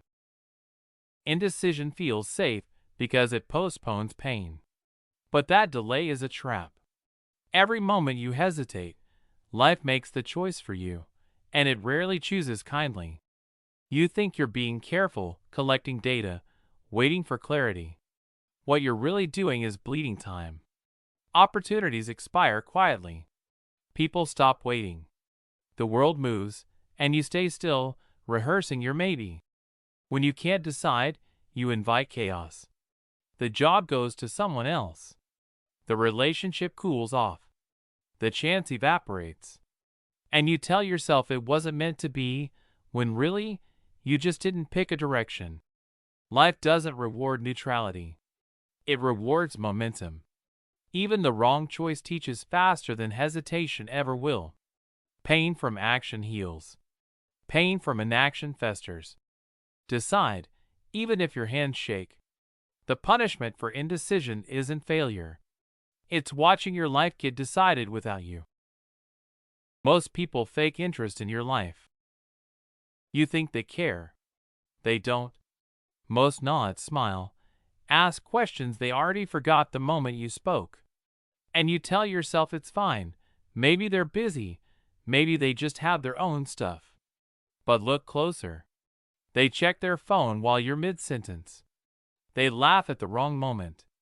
They never follow up. You've spent hours over-explaining things that didn't matter. Remember last week when you told someone about that promotion, that big win? They barely reacted. Change the topic immediately. It stings more than you want to admit. You sit there, replaying it in your head, wondering if you imagined the smile, the encouragement, the interest. You didn't. It was a momentary act. And that's the thing. Most people don't listen because listening costs them nothing but energy, and they'd rather spend that energy elsewhere. Not because they hate you, not even because they like you less. It's just easier to fake it than care. That's the pain. That's reality. So accept it. The world isn't designed to hold space for your life story. And you have to hold it yourself. Tell your stories to yourself if no one else does. Celebrate your wins alone. Cry alone. Laugh alone. The lesson is brutal. Stop expecting genuine interest. You'll only be disappointed. Find the ones who surprise you by listening. They're rare and they're gold. Nobody truly listens. You think someone is listening. They aren't. And you probably already know that. But you still talk. You still open up. You think attention equals understanding. It doesn't. People hear words, but they don't absorb context, emotion, or nuance. They nod. They smile. They move on. The pain comes later. When you realize no one remembers what you said last week, last month, last year. The important stuff. That fight you had, the thought that kept you up, the idea that could change everything, gone from their minds as fast as it left your mouth. And it's lonely. Brutally lonely. Because you keep trying anyway. You can't force listening. Example, you spend hours explaining your dream. They answer with advice, irrelevant anecdotes, or the sound of their own voice. You feel small, foolish even. But at some point, acceptance hits. You realize nobody is wired to truly listen all the time. Not everyone, not often, not even those who care. The lesson? Learn to speak for yourself. Not for validation, not for applause. Speak to clarify, to remember, to survive. That's it. And maybe, just maybe, someone will stumble into actually hearing you. Until then, carry your own words. They matter, even if no one else does. Fear of judgment controls more decisions than skill. Look at yourself. Stop lying. How many times have you held back because of imagined opinions? Because someone might think it's dumb, because you might fail, because the world would laugh? Too many times. Fear isn't abstract. It's a leash. A constant, invisible weight around your neck. The pain hits quietly. You watch others do things you want to do. They fail, they succeed, they live. And you? You stayed put. Skill didn't matter. Talent didn't matter. The only thing that did was fear of judgment. And now the regret tastes bitter. You see opportunities missed, conversations avoided, risks never taken. And yet, you know the truth. Everyone judges, but mostly, they're busy judging themselves. They barely notice you. That's the lesson the world teaches silently. You imagine them as giant critics, but they're tiny shadows of insecurity. Acceptance comes slowly. Realizing your fear is the only chain. Skill would have carried you. Courage would have carried you. Fear did not. So here's the final thing. Start anyway. Speak, act, move. Fail publicly. Shine quietly. Fear will still whisper, but you can ignore it. That's the brutal reality. Your life isn't shaped by ability. It's shaped by the courage to act when every cell screams to hide. Life doesn't apologize. People don't apologize for their actions. Life doesn't owe you an explanation for the way things turn out. It doesn't care if you're struggling, if you're angry, or if you think it's unfair. It's like trying to blame the ocean for a wave that knocked you down. That wave wasn't personal. It just came. People leave. Jobs disappear. Friends change. And life just keeps moving. You're sitting there waiting for someone or something to come back and say, "I'm sorry." But that's not happening. Life won't apologize for the hurt it causes or for the opportunities you miss. It doesn't care if you're tired of trying or if you feel like you're always running uphill. You want apologies? You'll never get them. The world's not designed to care about your feelings in the way you want it to. The sooner you accept that, the better. Life's just a string of moments. Some good, most indifferent. Think about the times you've been let down. All those people who promised they'd be there. Did they come through? Not always. And when they didn't, did they come back to apologize? No. You just moved on. You didn't have a choice. Life doesn't pause for anyone. And neither should you. You're wasting energy looking for apologies. Waiting for someone to make it right. There's a harsh truth to face. People will disappoint you, and life doesn't give a damn. Stop waiting for closure. Find it on your own. Here's the thing. Stop expecting life to treat you like it owes you something. It doesn't. It's cruel, but it's the only truth you'll get. If you want change, stop waiting for an apology. Start moving, even if it's painful. That's the only way forward. The sooner you face this, the sooner you stop wasting time and energy on things that don't matter. Most relationships are temporary. No matter how deep you think a relationship is, it's not permanent. People come into your life, share their time, and then leave. Either you grow apart, or they just move on. It doesn't matter how long you've known someone. It doesn't matter how many memories you built. It's all temporary. We like to believe that the people we care about will be there forever. But how many of them are actually still around? How many people you once called close are now strangers, or worse, distant memories? People will change. They'll grow in ways you can't predict. And sometimes you'll be left behind. Sometimes they'll leave before you're ready. And no amount of love, effort, or time can change that. Relationships are fragile. You can give everything, but it doesn't mean they'll stick around. Ever been that person who gave it all? The one who stayed when everyone else walked? It hurts. It leaves a hole. Because the truth is, people move on. People change. And eventually, they won't need you the way you need them. And that's the reality. So you'll hurt. You'll feel abandoned. You'll question everything. But here's the hard truth, you'll survive. You'll move on. Because life doesn't stop for anyone. And neither should you. You'll learn to cherish the moments while they last. But you'll also understand that the clock is always ticking. And when the time comes, you let go. You don't hold on. You accept that nothing stays forever. Effort without direction is wasted. You can work all day, grind, hustle, sweat. But if you're not moving in the right direction, it doesn't matter. Effort without purpose is just exhaustion. You think you're making progress, but you're just spinning your wheels, getting nowhere. How many times have you worked your ass off on something, only to look back and realize you didn't get what you wanted? You burned out, put in all the hours, and got no result. That's because you weren't aiming at the right target. You were just busy. You weren't focused. And that's where people get lost. They get caught up in the grind. They think that working harder will somehow make them successful. But it's not enough to just work hard. You need a plan. You need to know what you're working towards. Otherwise, it's just effort wasted. All those late nights, all those sacrifices, and for what? Without direction, it means nothing.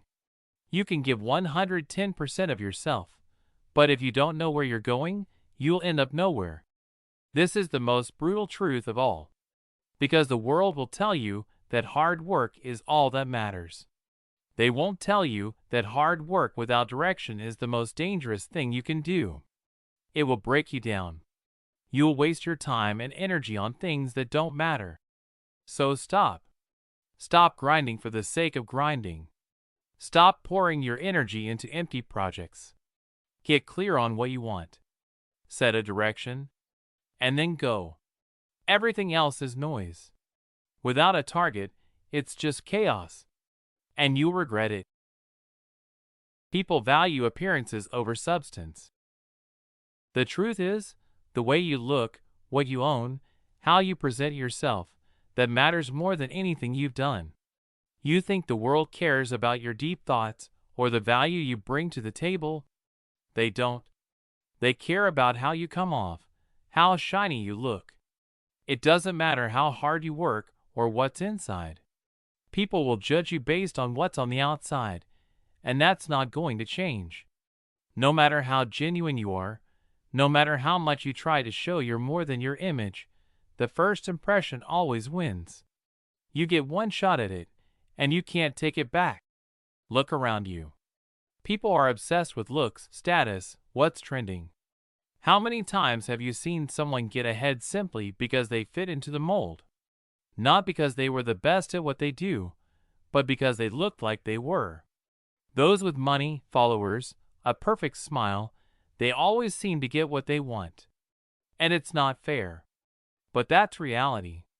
People will go to great lengths to make themselves look successful, even if they're drowning inside.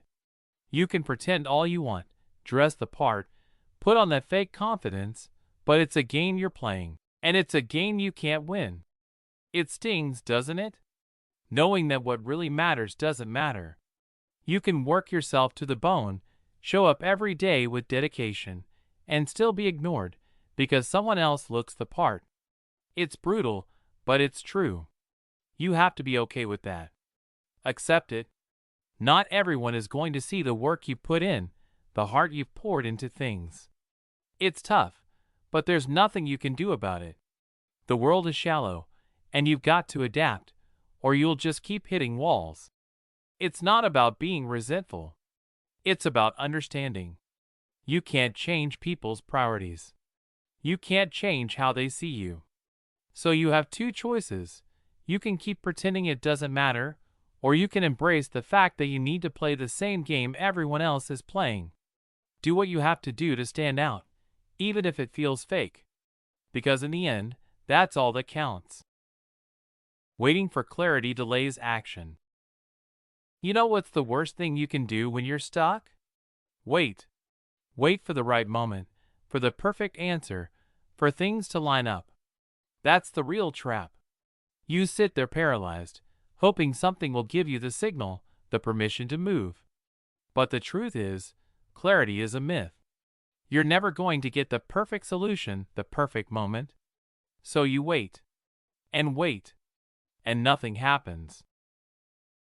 It's easy to justify. I need to think more, you tell yourself.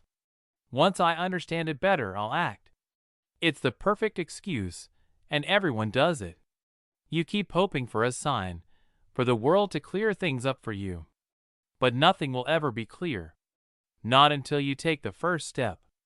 Every time you pause, every time you hesitate, you're just delaying the inevitable. That decision you're waiting on? It's not coming. You have to make it yourself, even if you're unsure, even if it's not perfect. Think about it. You've been here before, right? How many times have you told yourself you needed more time to figure things out, and it got you nowhere? You're stuck, spinning your wheels, because clarity is never going to show up. It's an illusion. The only way to get clarity is to act, to throw yourself into the mess and figure it out as you go. It's scary. It's risky. But it's the only way. You're not going to get certainty before you start. That's just a dream. So stop waiting. Act. Start moving, even if you're lost, even if you're unsure. Once you do, everything will start to make more sense. It won't be perfect, but it'll be something. And that's all you need to move forward. Everyone eventually faces disappointment. No one escapes it. No matter how successful, how rich, how loved you are, disappointment is coming. You can't dodge it. It doesn't matter how hard you try, how carefully you plan. Life has a way of throwing curveballs when you least expect it. People you trust will let you down. Opportunities will slip through your fingers. Dreams you've worked for will shatter. It's coming for you, and it's going to hurt. You can tell yourself it won't happen to you, that you're too smart, too prepared, too good for it. But that's just delusion. Look at anyone who's made it. They've all faced it. The only difference is how they handle it. They don't ignore it. They don't pretend it's not happening. They accept it and keep moving. They know that disappointment is part of the game, part of the deal. And so should you. You think you're immune? Just wait. It's not a matter of if, but when. And when it comes, it's going to sting. You'll feel betrayed. You'll feel crushed. And that's okay. It's supposed to hurt. That's how you grow. You won't come out of it the same. You'll learn to deal with it, to accept it, and to move forward. Because at the end of the day, the people who thrive are the ones who don't let disappointment stop them.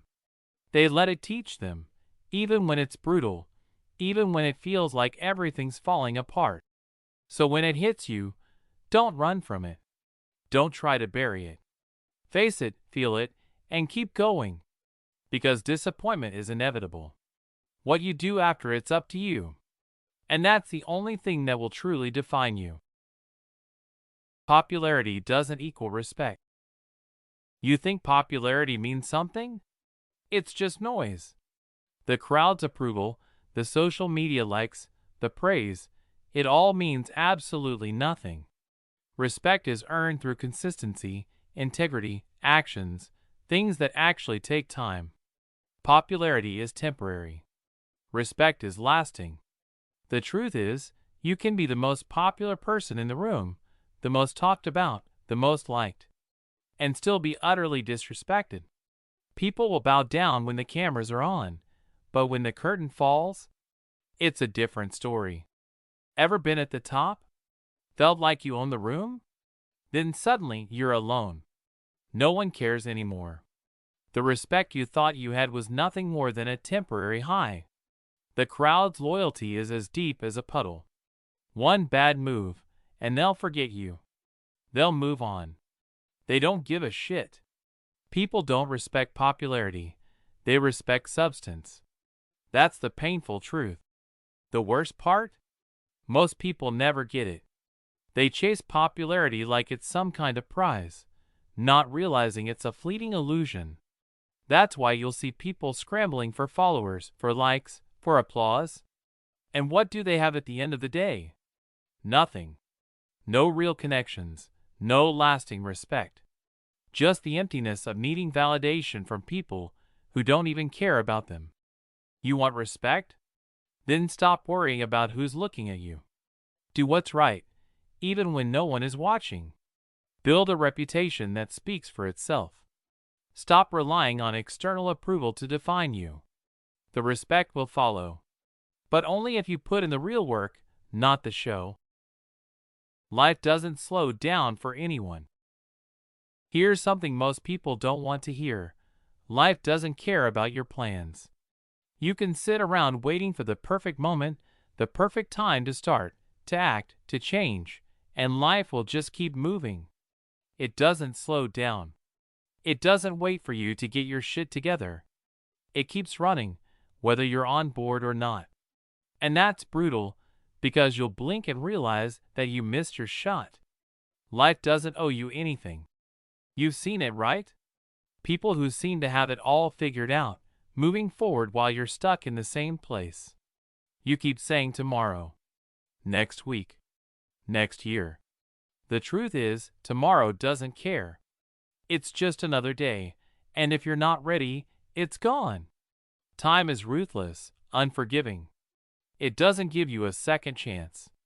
You'll spend years waiting for the right moment, only to realize there was never going to be one. Life doesn't work like that. And yet, most people don't get it. They drag their feet, waiting for something outside of them to change, to make life easier. They look at others who are winning and think, why can't I have that? But the reality is, those people made a choice to move when the clock was ticking. They didn't wait for life to slow down. They moved with it, even when it was chaotic. If you want something, do it. Don't wait for the stars to align. Don't wait for your life to feel ready. It's never going to slow down. If you want to get anywhere, you better start moving while everything is speeding up. Most people are predictable. Most don't change. You know what's sad? People don't change. Not really. Oh, they'll say they will. They'll promise to change their habits, their mindset, their relationships, but they don't. Most people are stuck in a cycle of comfort, refusing to step outside the box.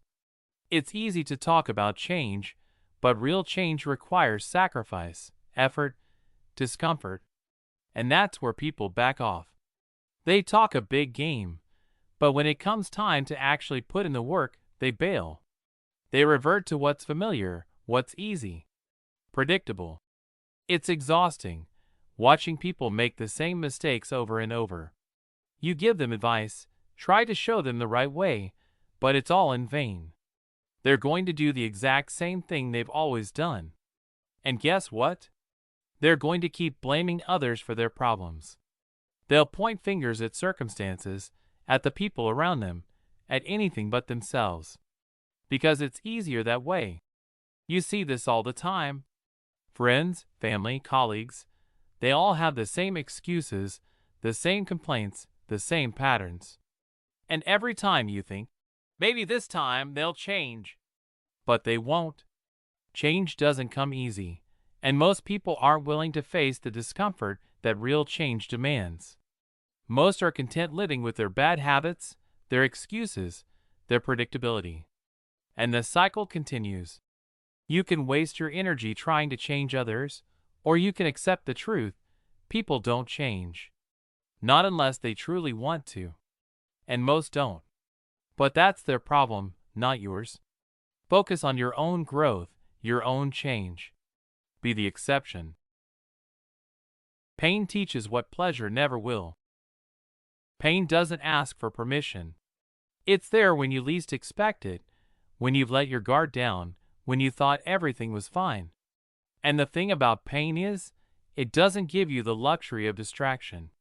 It's raw. It's undeniable. Pleasure? That's easy. It can mask everything, until it doesn't. You can spend your life chasing comfort, avoiding discomfort. You can stack your days with shallow victories, meaningless distractions. But in the end, pain finds you. It comes without warning. And it teaches you. It breaks you down, and in that moment, you're exposed, vulnerable. And that's when you learn the things you never would have figured out by just floating through life. You learn who you really are when nothing's left but the raw truth. Maybe you lost someone close. Maybe you watched something you worked hard for fall apart. Maybe it was a failure so deep you thought you'd never recover. But here's the kicker, you will. Pain will shape you. You'll understand parts of yourself you never knew. You'll build strength where you didn't even know you had muscle. Pleasure can't give you that. It only keeps you in a constant cycle of needing more. You can try to avoid it. You can try to numb it. But you can't outrun it forever. And when it hits, it's the only thing that'll really show you what you're capable of. That's when you'll understand that the toughest moments hold the greatest lessons. not the good times, the bad times. So you can keep pretending you're fine. You can keep running after the easy stuff. But when life eventually forces you to face the hard truth, don't be surprised when the only thing that pulls you out is the pain you tried to avoid. People prioritize convenience over loyalty. It's ugly, but it's the truth. People don't care about loyalty. They care about convenience.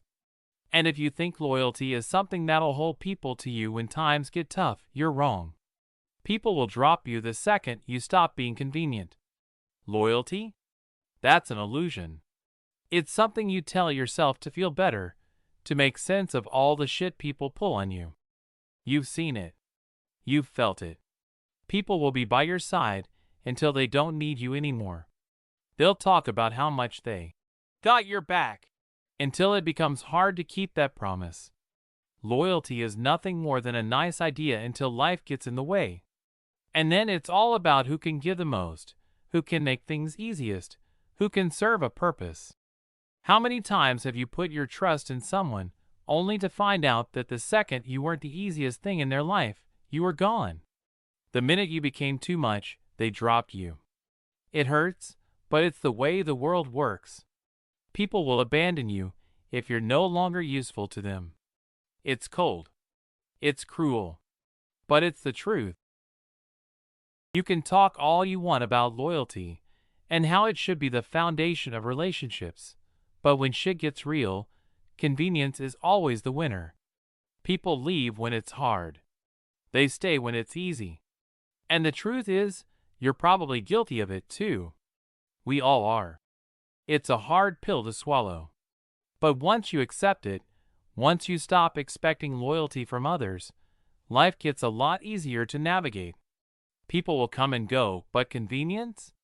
It's always there, standing at the door, waiting for you to figure out what really matters. Success doesn't erase loneliness. You think that once you reach a certain level of success, loneliness will disappear. You think that getting the title, the recognition, the money, whatever it is you're chasing, will fill the hole. But here's the thing, it won't. It never does. You think the validation, the applause, the social media likes will make you feel connected to people. But what you don't realize is that success isolates you more than it brings you together. People don't look at you the same when you've made it. They see you as a status, a symbol. They don't see you as human anymore. They see you as a prize to be won or a competition to beat. You become something they want to take from, not someone they genuinely want to connect with. You can't shake that feeling of being alone, even when you're surrounded by people. Success doesn't make you immune to the crushing weight of isolation. It doesn't stop the quiet moments where you sit, surrounded by everything you've earned, and still feel empty. It doesn't stop you from looking at the people around you and realizing they don't really see you. They see what you can give them. And here's the kicker. The more successful you get, the more disconnected you feel. The more you realize that no amount of achievement can replace a real connection, someone who actually sees you for who you are, not what you've accomplished. So, before you start thinking that success will make you happy, remember that it's a double-edged sword. It can elevate you, but it can also keep you in a cage. A cage full of people who only care about your success, but not about you. Life tests patience relentlessly. Patience is a lie. No one tells you how much it will grind you down. We're all told to be patient, to wait, to endure. But nobody warns you that it's a trap. Life doesn't just test your patience. It wears you down until you're numb. Every time you think it's over, you get hit again. The minute you start to feel like you've earned a break, something else comes up. It's like a never-ending loop of setbacks, problems, delays. No one appreciates how much it drags you down. They tell you it's just a phase, just a season, just a chapter. But deep down, you know that patience is just code for hold on until you break. This world doesn't care about your patience. It doesn't care about how much you suffered in silence, or how long you've waited for something to change. In fact, It seems to test you harder the more you hope. The more you want it, the more impossible it becomes to have it. Life doesn't reward you for waiting. It punishes you for thinking that things will eventually fall into place. They don't. You just get used to the grind. And that's the truth. You start to feel it in your bones, the heaviness of time passing with nothing changing. You can't outrun it. No matter how much you wait, how much you endure, how much you sacrifice. Time moves forward, but the payoff doesn't. And when it finally comes, it's rarely what you thought it would be. Patience doesn't bring the peace they promised. It just leaves you hollow, wondering what you really waited for. There's no eventually. There's just survival. And you get through it because you have no other choice. In the end, patience isn't a virtue. It's a survival mechanism. You don't come out better or stronger. You just come out different. And the thing is, you'll never be the same again. Time will change you. And all that waiting? It'll either harden you, break you, or leave you numb. You have to accept that. Most people overestimate their importance. Everyone walks around like they're the center of the universe. It's exhausting. You can see it in their eyes, the way they talk, the way they think the world revolves around their every move. But here's the thing, the world doesn't care. You think you're irreplaceable? You're not. You think your absence would leave a void? It won't. The sooner you accept that, the better off you'll be. People believe their opinions matter so much, but in reality, they're just background noise in a world that keeps moving regardless. It's a hard pill to swallow, but you're replaceable. And so is everyone else. All those people who act like they're so important, most of them are just drifting, holding on to the idea that their significance matters. But in truth, no one's paying attention. Life keeps going. People forget. People move on. You overestimate your worth every single day. Take a second and look around. How many people have made an impact in your life that you can't forget? Now, ask yourself how many of those people even remember you. Not as a person, but as an experience. People will use you, depend on you, but they won't miss you. And that's reality. No one owes you anything. The world is indifferent, and that's where the discomfort lies. Your importance is fleeting. And that's not a tragedy, it's just the truth. The sooner you accept that, the less it will hurt. Stop living like the world is waiting for your next big move. The world is indifferent. And honestly, that's the way it should be. It's not that you're not valuable. It's that the world doesn't revolve around you, and it shouldn't. You are judged before you are known. The moment you step into a room, people have already made up their minds. They judge you by the way you look, the way you carry yourself, the way you speak. They don't know you, not at all. But it doesn't matter. They'll label you anyway. This world is full of assumptions, full of quick judgments. You could walk into a room and be cast into a category before you even have a chance to speak. And the worst part? You'll never know why. You could be the smartest person in the room, but if you don't fit the right mold, you're invisible. You could be the most talented, the most capable, the most passionate, but it won't matter. Not until you've somehow proven yourself, which might never come. People don't care about your story. They care about the package you come in. And that's a bitter truth. We are all judged before we are given a chance to show who we are. It's a constant struggle, trying to push past people's assumptions, trying to prove you're more than what they see. But most of the time, it's a losing battle. People make up their minds, and you're stuck with that label. It doesn't matter if it's accurate. It doesn't matter if you've changed. They'll always see you for what they first thought. And it's hard. It's tiring to know that everything you've worked for, everything you've become, is irrelevant in the face of someone else's quick opinion. But here's the thing, you can't change that. You can't control how people judge you. The only thing you can control is how you move forward despite it. You have to accept that people will judge you before they know you.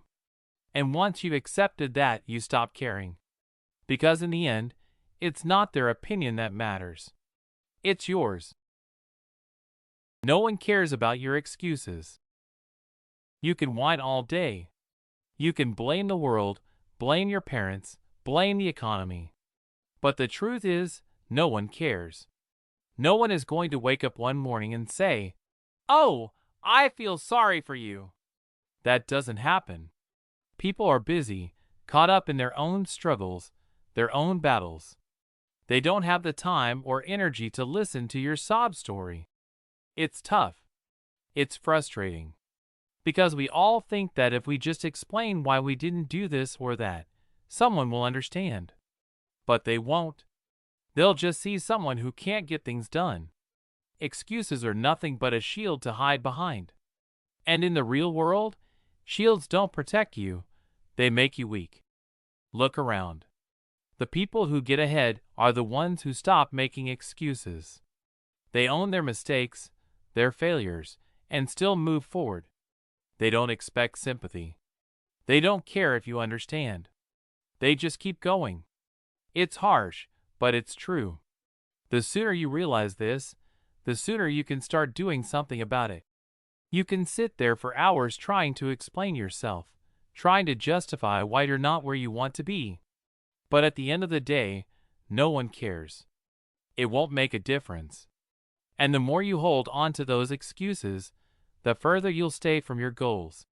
If you want to get anywhere in life, you have to own it. Your failures, your mistakes, your shortcomings. No more hiding behind excuses. No one cares about them. So why should you? Time heals nothing automatically. Effort is required.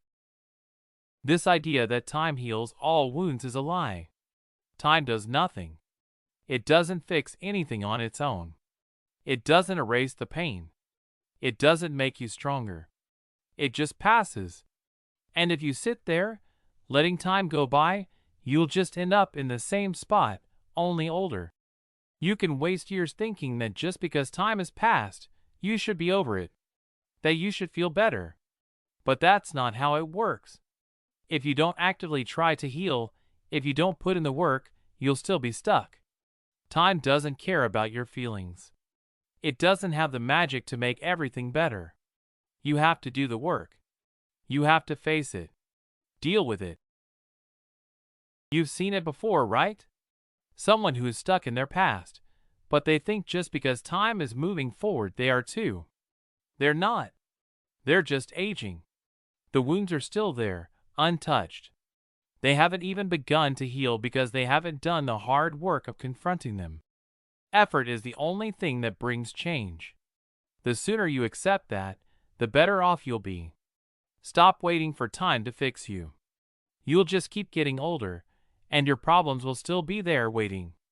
The only way to heal is to put in the work, one day at a time, no matter how long it takes. People envy what they cannot achieve. You know what's funny? People talk about success, about the lives they want, but the truth is, most people don't really want success. They want the idea of success. They want what they see in other people, those people who seem to have it all together. But they don't understand the price it takes. They don't see the struggle, the failures, the years of grinding. So what do? They sit there, watching from the sidelines, and they envy. They covet. They look at someone else's achievements and wish it were theirs. But they don't realize that the people they envy didn't get there by wishing. They got there by doing. It's easy to envy someone who has something you don't. It's easy to feel bitter and frustrated when you think they have it easy. But you're not seeing the whole picture. You don't see the sleepless nights, the sacrifices, the constant pressure. All you see is the success, the result. You don't see the cost. So before you waste any more time feeling sorry for yourself, ask yourself, what are you willing to do to get to that point?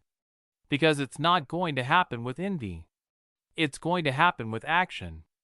The sooner you realize that, The sooner you stop wasting your time on jealousy and start focusing on what you can actually achieve, the better. Don't let envy hold you back. Don't let the idea of success consume you. Do the work. That's how it's done. That's the only way. Life doesn't reward whining. Whining? It won't get you anywhere. You can complain all day, but the world doesn't care. It doesn't owe you anything. You can sit there in your frustration, blaming everyone and everything for your problems, but the reality is, you're just wasting time. Time you'll never get back. That's the hard truth. Life doesn't reward whining. It rewards action. You see it all around you. People who complain but never actually do anything to change their situation. They keep waiting for someone to come along and hand them what they want. That's not how this works. You want something? You have to go after it. Nobody's going to give it to you. It hurts to admit this, but whining just makes things worse. It keeps you stuck. You get caught in this loop of feeling sorry for yourself, convincing yourself that it's not your fault. But you know deep down, it's not the world holding you back. It's you. You're the one in your own way. When you stop complaining, you start moving. It's simple. Stop expecting the world to feel sorry for you and start taking action. Nobody cares about your sob story. What will get noticed is your results, your effort, your refusal to stay stagnant. It's painful, isn't it? To face the truth that the world doesn't owe you anything. But once you get it, really get it, it changes everything. You stop waiting, and you start working. That's when life begins to reward you.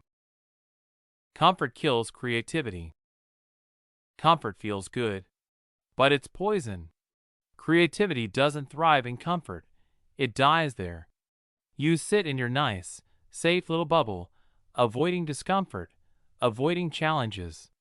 But that's where growth happens, in the discomfort. Creativity comes when you push yourself to the edge, when you're forced to think differently, to step into the unknown. Look at the people who created something extraordinary. They didn't do it from their cushy little comfort zones. They took risks, failed, got uncomfortable, and kept pushing. While you're sitting there with everything you need, just coasting, the world is changing. People are out there grinding, putting themselves on the line, and doing things that scare them. That's why they're ahead. But it's easier to stay comfortable, right? It's so much easier to just sit back and tell yourself you're fine the way you are. But you're not. Not really. You're stagnant. You're not pushing yourself. You're choosing mediocrity over growth. And every time you do that, you kill your potential. The pain? The discomfort? It's inevitable. But it's the only way to unlock your true creative power. So yeah, it's tough. But the real question is, what are you willing to sacrifice for the chance to actually create something that matters? The longer you stay comfortable, the further you are from the life you want. Most people are too busy for you. You think you matter? Guess what? Most people don't have time for you. They're too caught up in their own lives, their own struggles, their own agenda. They're just trying to keep up, survive, succeed. You're not on their mind. And that's the truth you need to face. You can sit around waiting for people to give you attention, to prioritize you, to be there for you. But they won't. Because they're busy. They're living their own version of chaos, their own priorities. They're juggling 100 things, and you're just one more thing on their list. That hurts, doesn't it? To realize you're not as important to others as you think you are.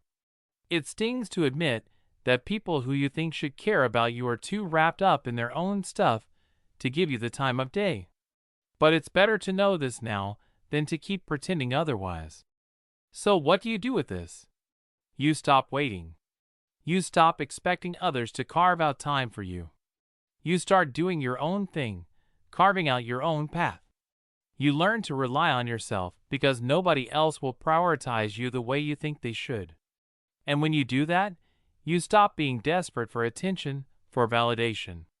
You become self-sufficient, and that's where your true power lies. It's painful. It's harsh. But once you accept that most people don't have the time to cater to you, you can start living your life without needing approval from anyone. And that's the freedom you need to thrive. You can't please everyone. You can't.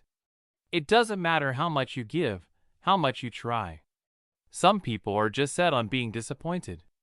They're looking for something to complain about, something to tear apart.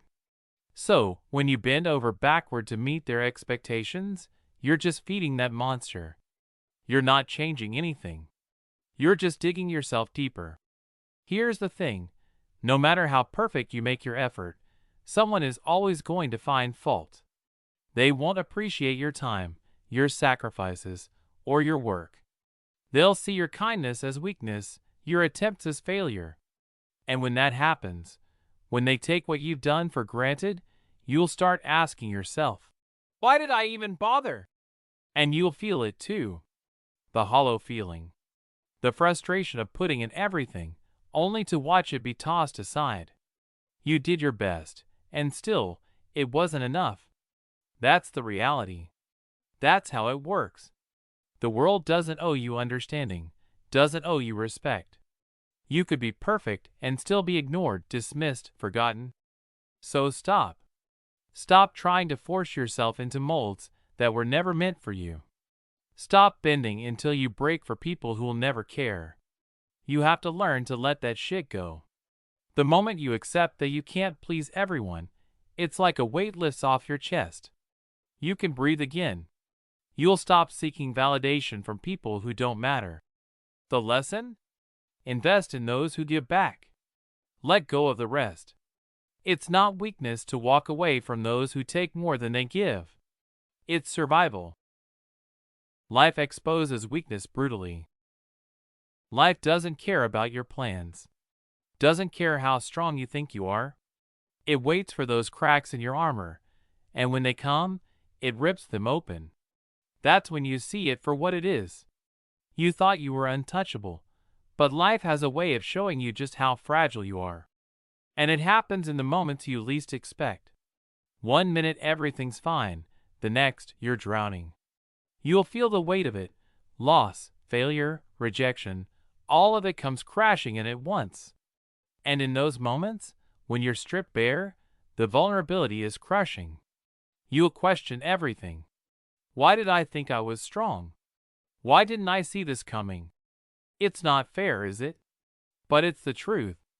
You'll lose, you'll fail, and you'll be forced to confront your own weaknesses. But it doesn't stop there. It will keep coming. Life's a relentless teacher, and sometimes it teaches you the hard way. You can't stop it. You can't shield yourself from the pain. But here's the thing. The sooner you accept that you can't control it, the sooner you can find strength in the chaos. It's not about being invincible. It's about surviving. Adapting. You're allowed to be weak. You're allowed to fall apart. But you can't stay there. You pick yourself up, you keep moving, and you learn. Every crack in your armor is a lesson. So let the weakness show. Let it cut deep. Because that's where the strength is born. In the moments you're forced to face yourself, to face your own limits, that's when you find out who you really are. People remember impact, not intentions. It doesn't matter what you meant to do. It doesn't matter how hard you tried. People remember what you did, not why you did it. They remember how you made them feel, what your actions caused. Intentions are empty. It's the result that counts. You can apologize all you want, but if the impact was bad, it's like the apology never happened. And you'll find yourself stuck trying to explain, trying to convince others you didn't mean it, that you had the best of intentions. But here's the cold truth. They don't care about that. They care about how they were affected. Think about it. How often do you remember the kindness behind a mistake? How often do you focus on the intention rather than the consequence? Rarely, if ever. People don't forgive mistakes. They forgive actions, or they don't. It's a brutal truth, but it's real. And it's something that will keep coming back to bite you. Because every time you hurt someone, every time you fail to follow through, the impact lasts. Even if you meant well. So the next time you're about to act, remember, it's not enough to have good intentions. You need to think about what you leave behind. What's the lesson? Don't get caught up in your own narrative. Don't hide behind your intentions. Focus on the results, the real impact of what you do. Make sure it counts. Success demands sacrifices others won't see. You want success, right? You think it's all about showing up and doing the work. No, that's not the half of it. Success doesn't care if anyone's watching. It doesn't care if it's inconvenient or if you lose something along the way. It's not a fair trade. You're not going to get success for free. It will cost you, and sometimes it will cost you everything that matters to the people around you. There are things people don't see. They don't see the late nights, the constant grind, the moments you're too tired to breathe, but you keep pushing anyway. You think it's just about putting in time? Sure, but it's more. Much more. It's about the things you miss out on. Friends, family, the fun, the little joys. While everyone's partying, you're sitting alone, making decisions no one understands. But when it comes, when success finally shows up, it doesn't care about any of that. You're left with the aftermath, people who might not even respect the journey, but they'll respect the result. Or worse, they won't even acknowledge it. So what's the point of all the sacrifices then? The point is, you've got to get used to it. You'll never get the acknowledgement you deserve from everyone, but you'll always know. You'll always remember what it took. That's the price. And the cost of success? It doesn't get easier. You just get better at ignoring the noise. Waiting for permission wastes opportunities. We're all waiting, aren't we? Waiting for the green light, the nod of approval.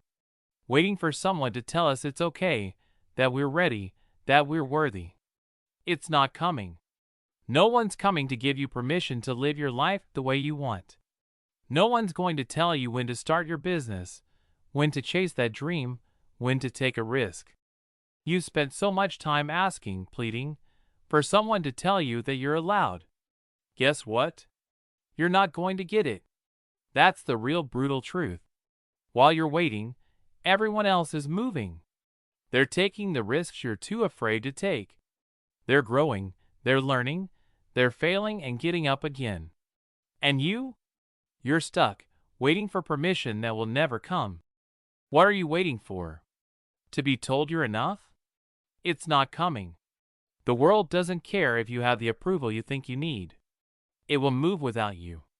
And when you finally step in, hoping you'll catch up, you'll find out the hard way how much time you've wasted waiting for someone to say, go ahead. You've got to stop asking. Stop waiting. Just start. You're never going to be perfectly ready. So stop pretending like you need to be. Life doesn't wait for preparation. Preparation? It's overrated.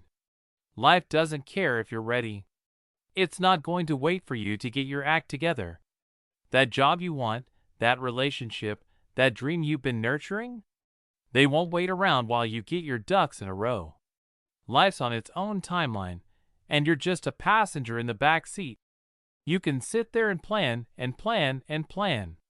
You can write down every possible scenario, cover every potential mistake, and think you're ready for whatever life throws at you. But life doesn't give a damn about your plans. It'll hit you with curveballs while you're still trying to figure out the basics. You think you need more time to prepare? You'll never feel prepared enough. And that's the reality you'll face when you finally get hit. When life smacks you across the face and forces you to deal with what you weren't ready for. You'll realize you wasted all the time trying to get everything perfect, only to have it all fall apart anyway. The truth is, you can prepare all you want.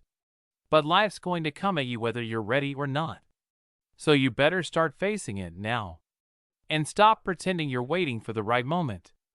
because it's never coming. Most people aren't grateful, accept it.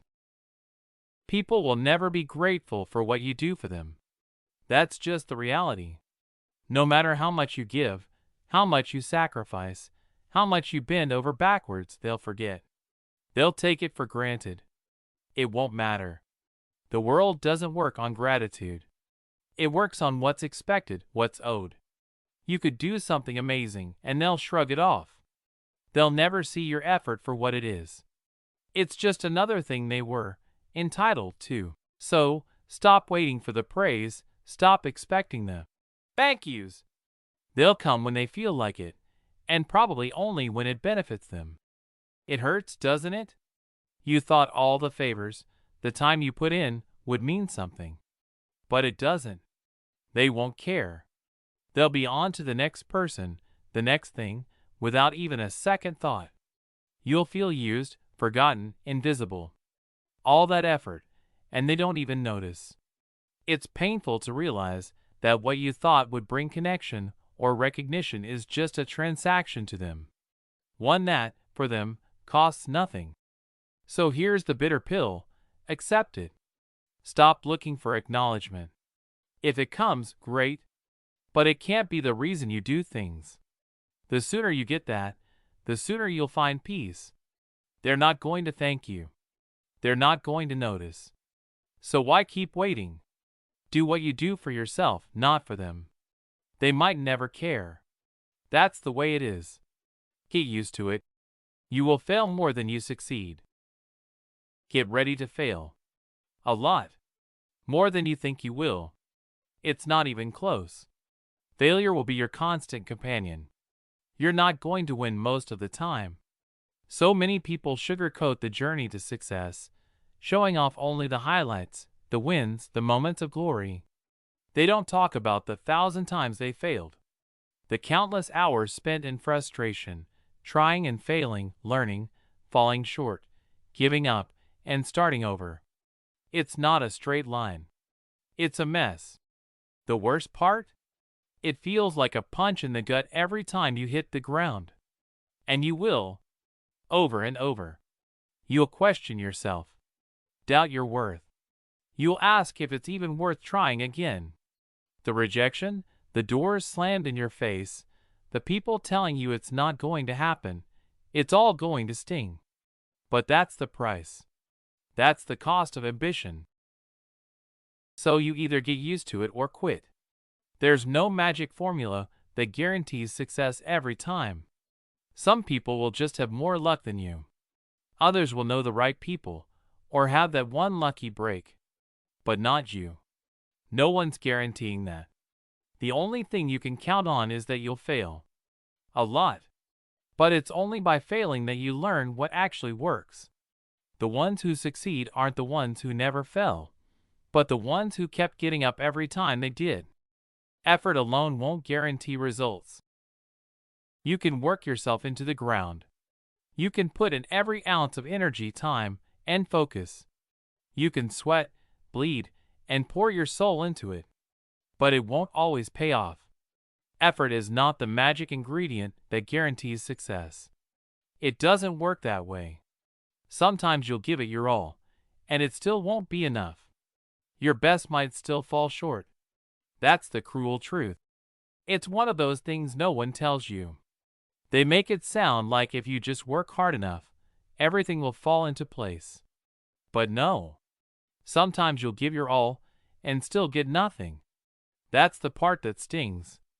It's like putting in all the work and then watching someone who barely tried get ahead. You'll be frustrated, angry even. It'll feel like the universe is conspiring against you. Like you're not enough, even though you gave everything. But here's the lesson. Effort is necessary, but it's not enough. There are other factors. Timing. Luck. Who you know. The right circumstances. None of it is guaranteed. You can't control everything. All you can control is how hard you work, and even that doesn't always lead to results. It's harsh. It's unfair. But that's life. Life punishes complacency harshly. You think life's going to let you slide by without consequences? Think again. It doesn't care about your comfort, your routines, or your excuses. If you're coasting, if you're just drifting from one day to the next, it'll tear you apart without mercy. Complacency is a slow poison, and it doesn't warn you when it's kicking in. It's not about major setbacks, no. Life doesn't need a big dramatic failure to wreck you. It'll grind you down slowly, subtly, until you're nothing but a shell of what you could have been. You've seen it happen. People get comfortable, settle into their safe zones. They stop pushing, stop challenging themselves. And then, slowly, they start fading. They lose that spark, that drive. Their dreams? They turn into distant memories. And you know what? The world doesn't stop for you to catch up. It keeps moving, pulling ahead. And you're left there, stuck, stagnant. That's the price of not moving forward. Life's not going to give you a second chance. Not like you think. You're either growing, evolving, or you're dying. There's no middle ground. No in between. And once you realize that, the bitterness sets in. You wasted time. Too much of it. Too much potential. Too much of yourself given to comfort. And when that realization hits, it's a punch to the gut. You can't go back. You can't undo what's been done. It sucks. It hurts. But you know what? Accept it.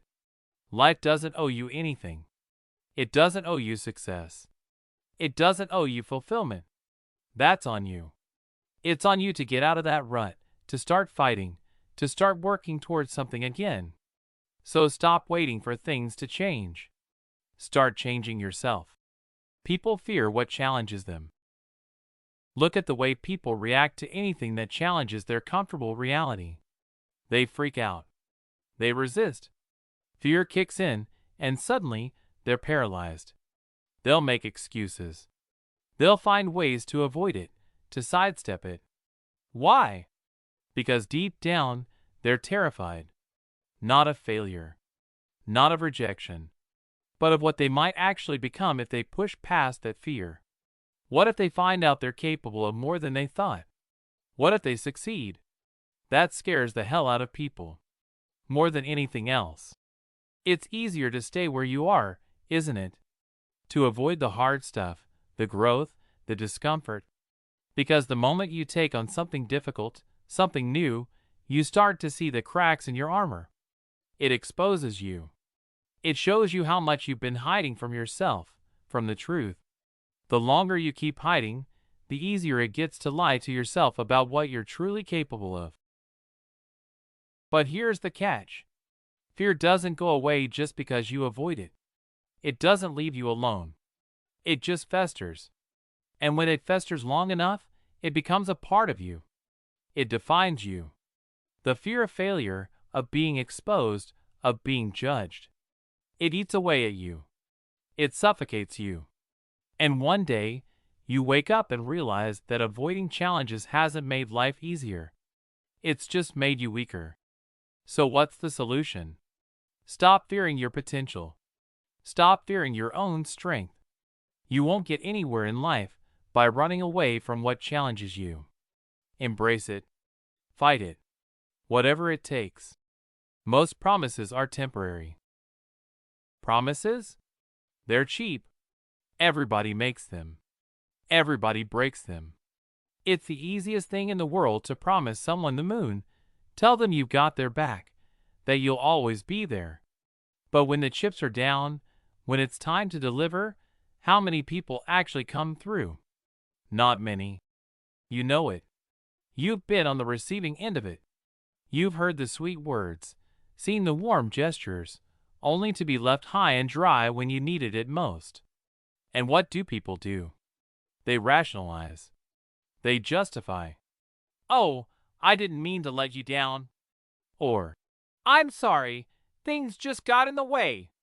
It's all bullshit. The truth is, most promises are only ever meant to be comforting in the moment. They're just empty words strung together to make you feel better for a while. You think someone's there for you, but when the real test comes, they vanish. Gone.